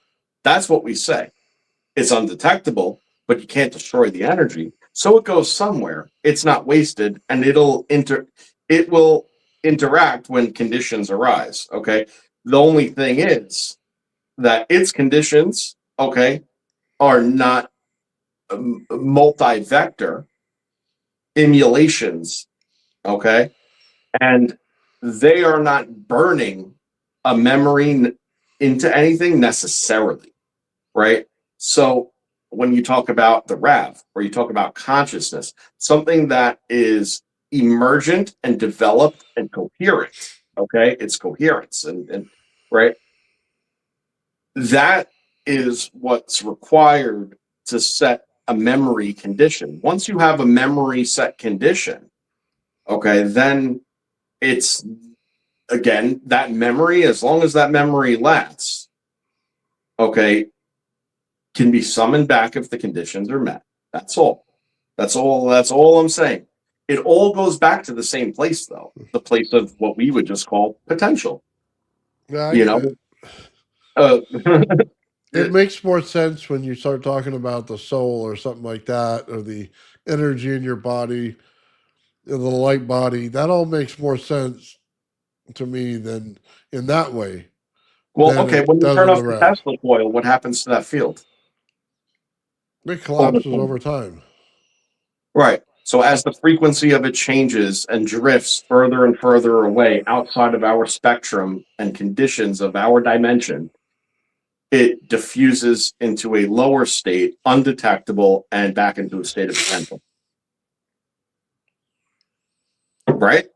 Okay. So all I'm saying about this is the only difference being what did the Tesla coil in that example etch its memory to? Probably nothing, because it was only magnetism,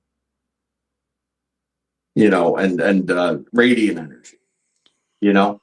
So it didn't have this cyclical. In order for a memory to occur, okay, you must have the same bit pass, okay, and then be recycled through. You have to, because what constitutes a memory in the first place is your ability to reflect on it. If you've diffused out after an occurrence, you never get to look back, okay? Which means that the only conditions that memory can be stored, okay, is if it fully cycles through, okay? Well, and under those conditions, nothing's fully cycling through because everything is pushing off of the matter and diffusing out or cycling in on itself because of the matter.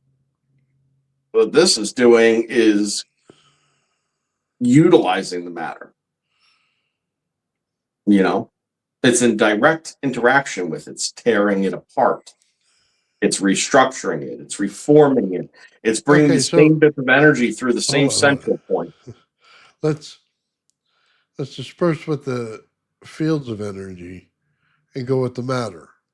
If I put a ball in my hand, will it go out of phase and still be there? Or is it a strictly an energy thing? It's no. I mean, nothing is exempt from this. If the frequency of something drops, it either goes too high or too low, which the measure of what constitutes too high or too low is the Planck scale. Okay. If it goes off that scale, it ceases to exist. That's it. Like it, but I say that it ceases to exist. But again, as see what I've just spent the last half an hour going over, it actually doesn't cease to exist, but three-dimensionally it does. So it'll go away, and you'll be like, man, that's gone. But the fact is that its frequency just either went too high or low. That's it. I don't know that a frequency change would do that. It would have to be an energy phase change. Of course, a frequency change would do that. No, it wouldn't. Because you could adjust the frequency of the rev. You can adjust frequency and things. To zero or near zero or below the Planck scale? Well, you just turn it off. Right. Cool. Exactly. You got it. No, I don't got it because it doesn't work that way. I turn shit off on here all the time and it doesn't disappear on me. Well, you remember what we were discussing before about you're like, this magnet is fixed. And I'm like, yeah, but the way you're saying it is if I go over the light switch, I can turn off my house. Yeah, I mean, what everything is doing, if something stops, if something's frequency that its makeup, drops to a certain level, it ceases to exist. And when you start to look at superconductivity in hyperchill situations, you quickly realize, okay, how the existence and physics of things, okay, at low frequency, at reduced frequency levels, okay, it all starts to break because of the same exact thing. Now, they say, well, that's absolute zero or whatever, right? And that's as cold as it gets, absolute zero.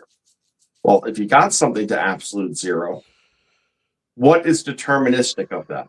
That is the threshold. You see, because if something is absolute zero and it's matter, it stops moving. When it stops, as far as we can perceive, once it stops moving, it ceases to exist. It's not frozen and it's not fucking frozen or something. Okay, hold on. The only way you could do it is on the atomic level. You can't do it by turning things on and off. In the atomic level, you can disperse the atom. Okay? Then things have no basis in matter anymore. They turn to energy. That can happen, but not on a spark gap let me or ask you rev this. or anything like that. It doesn't work I'm gonna destroy your mind. All right. Why does matter exist in like that? It has a memory. It has conditions. What is that?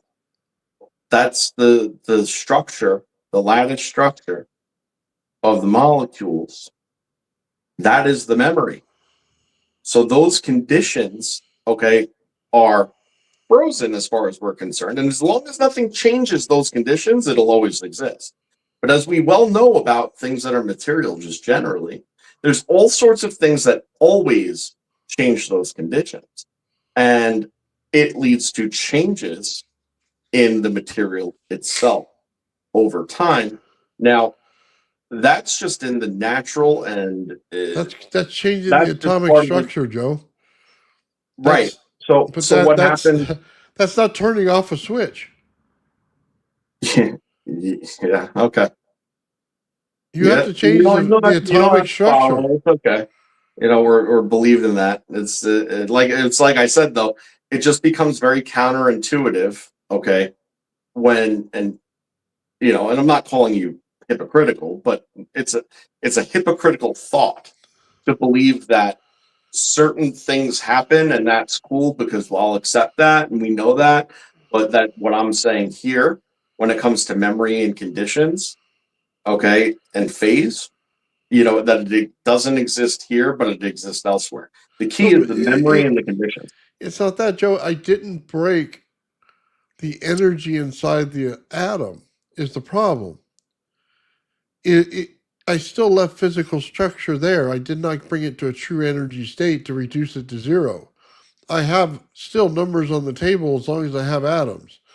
What I'm saying is once you break the atom down, then you can get to a true zero. Then what you're saying could happen. I'm saying that the atomic structure has to be broken in order to get what you want. It has to be separated in some way. It cannot be in the state that it's in now. Therefore, when you have an anode and cathode, that still has structure. So It, the breaking would just simply occur by the simultaneous frequency reduction. That's it. Like if you had a basketball and it dropped below our threshold of its frequency, the entire lattice would fall apart and then cease to exist on the molecular level, and it would. That's exactly how it would go. that's what I And just frankly, said. it's possibly something that happens as well. Like when you know, uh, like a nuclear explosion or something like that. Like if you're a human being in that area or something, like it's quite possible that you cross thresholds of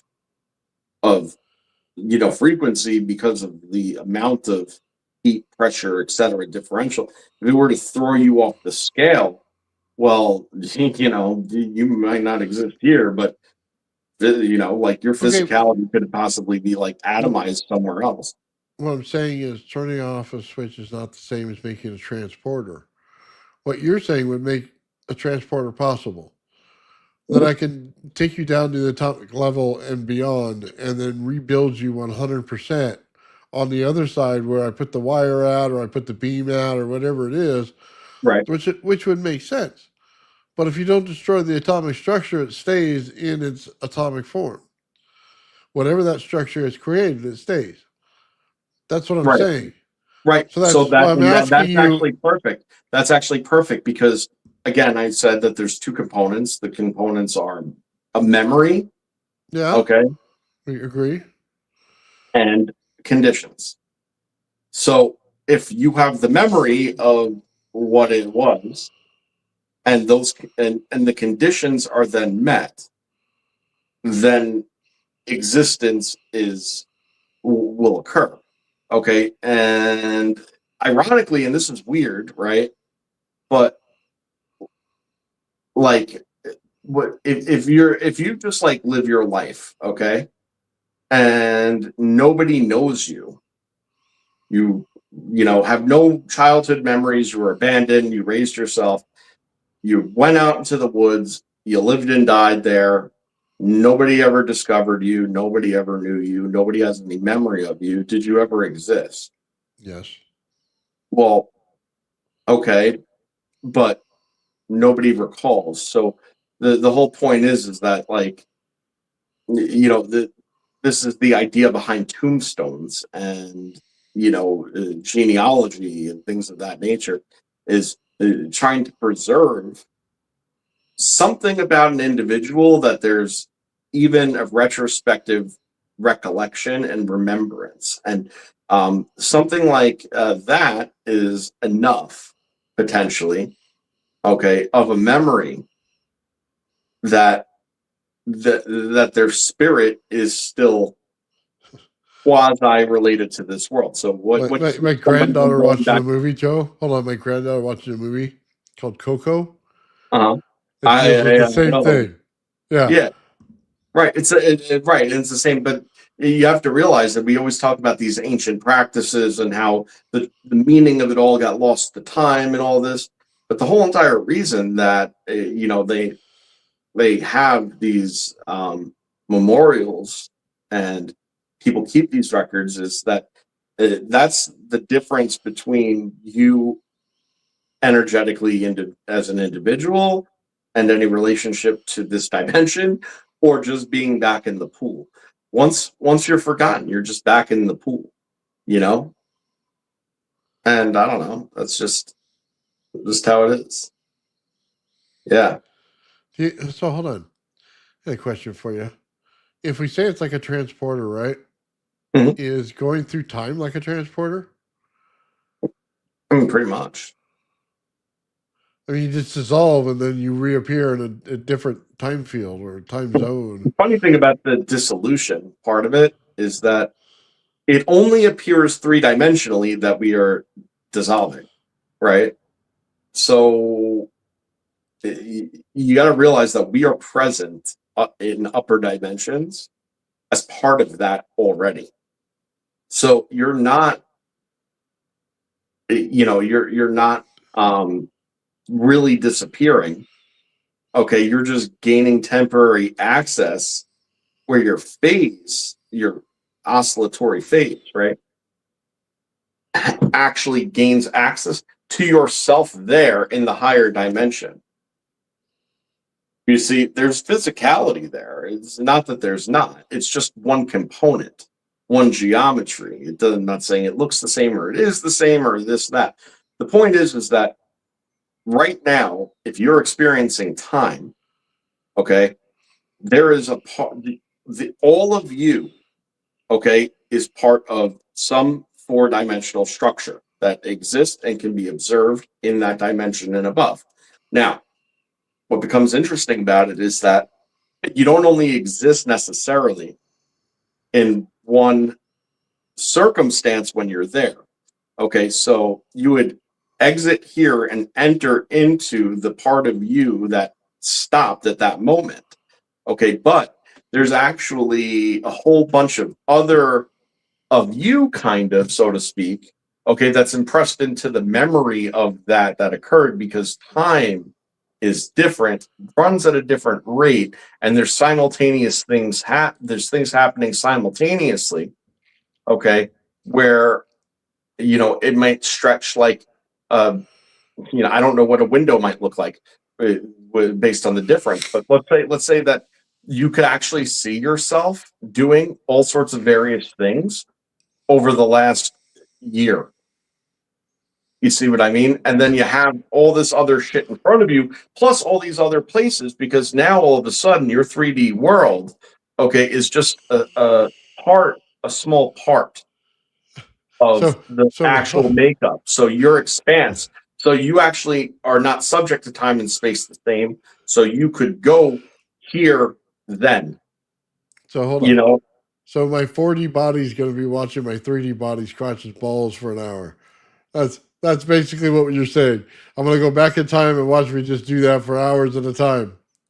actually, the funny thing about it, okay, is that the fourth dimensional could probably greatly influence you, okay, but you don't so much influence it because of where your consciousness is tied. So what's weird about it is that actually you have all these versions of yourself going on simultaneously there, right, through a span of Oh, I time, get a lot of people probably past yelling at and me. future. Okay, but only, but you wouldn't necessarily even perceive it that way unless if you were there, okay? Because the part of you that did that, it's like just simply going about its business of what it did. You see, Uh-huh. because right, or what it's going to do. It's just going about its business, totally oblivious to the shit going on where you are now. Okay, So you're the observer from that perspective. So there could be 20 you of have me in my room right now and I wouldn't know it. Right, exactly. Right. Would be none the wiser. So it's just literally like it would look like a. You know what it would look like when you look at like something microscopic under a microscope. It has no fucking idea you exist. It has no fucking idea that you're looking at it and observing it. It's just going about its damn business. You know what I mean? And that's exactly it. And more interestingly, most of those smaller structures, right, they're like clear and you could like see into them and see exactly what they are and made of. By the way, when you're in fourth dimension, you see the inside and out of people or things. Okay. Oh, The that's inside and weird. out are the same. Okay. But it's a matter of perspective. Okay. You're incapable of conceiving what something like that may be in this moment. So Okay. I'm But worse than naked sitting on the chair. I'm visibly see through as I'm sitting there. right. The Okay. same, right. Exactly. And the same way that, like, if you were to draw a square, right, on a piece of paper and that's two-dimensional, well, if you were a dot on the same paper as the square, all you would see is the edges of the square. You'd have no idea what's beyond the lines of the square. You'd never be able to see over that wall what's inside, right? But as a three-dimensional, you would think it's just solid through and through. But as a three-dimensional person looking at that situation, we clearly see that it's a dot, and then there's like a line, and then just in the inside is whatever's inside, nothing or something or whatever, you know, like we could see it all at the same exact time. It would be a very similar circumstance to that, you know. Yeah, it's interesting stuff, like I said. But if you believe that stuff, if you believe that energy can't be destroyed, but you also know that energy will drop off the map and go silent, but also then reoccur, okay, at certain other points in time and space, okay. Well, then you already understand, believe, and know exactly what I'm saying. You know, the idea is that it happened and it's transient and it's there and it won't come back till it interacts. It's just a hard leap to make until you see it. Then after that, it wouldn't be hard at all. Yeah. Yeah, it's sort of a weird thing too. It's like, could you imagine like a ghost, right? Well, if you're a ghost and you're just going around, you're never detected by anybody, you could just go back and then there's nothing, whatever. But let me ask you, have you ever noticed how certain places just seem haunted as shit? And they're like, oh, and this person, people have seen him, they've seen what he's done, they've seen whatever. Well, guess what? Bro came back and established a memory of himself and an identity. Now, if certain conditions are met, he could just come back as he freely feels, so to speak. Like, you know, he could actually be called back because you could meet those same conditions of the memory that exists here. It's craziness. It sounds crazy, but this is like, this isn't even me talking. This is physics. No, You know? there's going to be a lot of cowboys at the strip club. That's all I'm going to say. Okay. They're going to put Sounds their a little memory gay, there. Sounds a little gay. They're all going to remember the good time they had, not all the bad times. Mhm. So they put their memory out. It's hilarious. Well, memory imprinting. You remember the story I told about the razor? Yeah. There's a memory imprint, on that object. I better start imprinting things on my stuff so I can come back.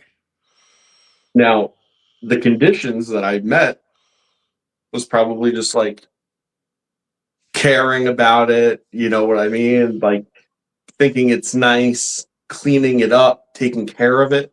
Like a Once strip I met, club. right. So once the memory was imprinted on the thing and the conditions were met, all of a sudden, bro was sucked out of wherever the fuck he was and was like, "Who dare disturbs my gay kissing?" You know what I mean?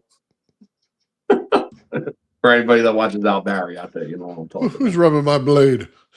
about. Oh, that's hilarious, Joe. Yeah, I think Yeah. it's a pretty interesting conversation, man. I totally into it. It's hard to make the leap, but I think you and Aether are probably on the same level with that one. You guys keep getting me with it. It's like however strange reality actually seems, it's way weirder. And this is how scientists like have been pigeonholed, unfortunately, and I hate to say it, but it's true. But science not only predicts, but confirms everything that I just said, except as applied. All right. Someone along the line decided that you could apply it to whatever you want, but if you start applying it to stuff that seems either spectacular or magical or religious or whatever, well, now you're out of your lane, and somebody along the way decided that it's probably the Vatican. To be real, probably the Vatican. But oh man, yeah, right here. Value also does not mean money. Also for charity. Well, that's what Jesus believed, right? He'd rather have your companionship and friendship throughout his journey than he would any piece of gold or anything you had on you. So, absolutely right. At least that's the way I see it. So, all right, Joe, it's been like 3.5 hours, bro. I need to get something to eat. It's a good one. Yeah, I know it was a really good show today, man. So right on. Yeah. All right, guys, I want to thank real quick Ulysses out there, man. Awesome, brother. 5 Old Men's Build membership. Love that, man. Thank you. I'll be over with Traveling Fools tonight, man, at 7 o'clock, or excuse me, 7:30 Pacific Standard Time. I think it's 9 o'clock on East Coast or something like that. Dude, last time I did the lab over there, Joe, dude, I sent you the video. It's hilarious, bro. Yeah. I was cutting melons and stuff in there, man, and I put I put little tassels on them, man. I went like this to him. Oh, dude, it was hilarious. If you didn't catch it last week, you should have. It was great.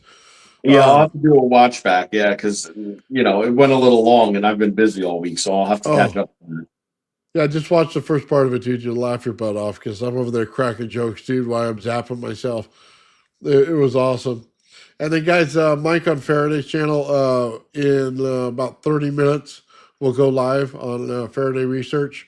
And I believe Bernie will be over there, and Mike. I might pop over there depending if I can get something to eat fast enough before my other show.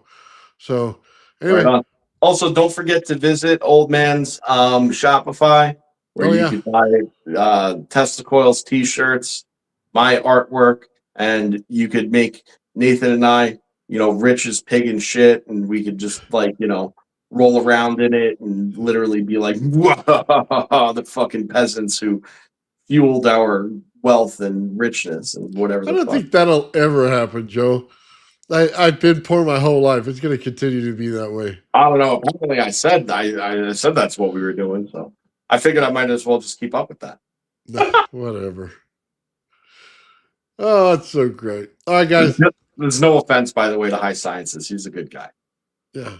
Well, I thought he was. I didn't have any problem with what he says. So he brought it up, man. You guys got it out. I'm good. As long as you guys figured it out. Right on. All right, guys. Have a great night. Peace and love.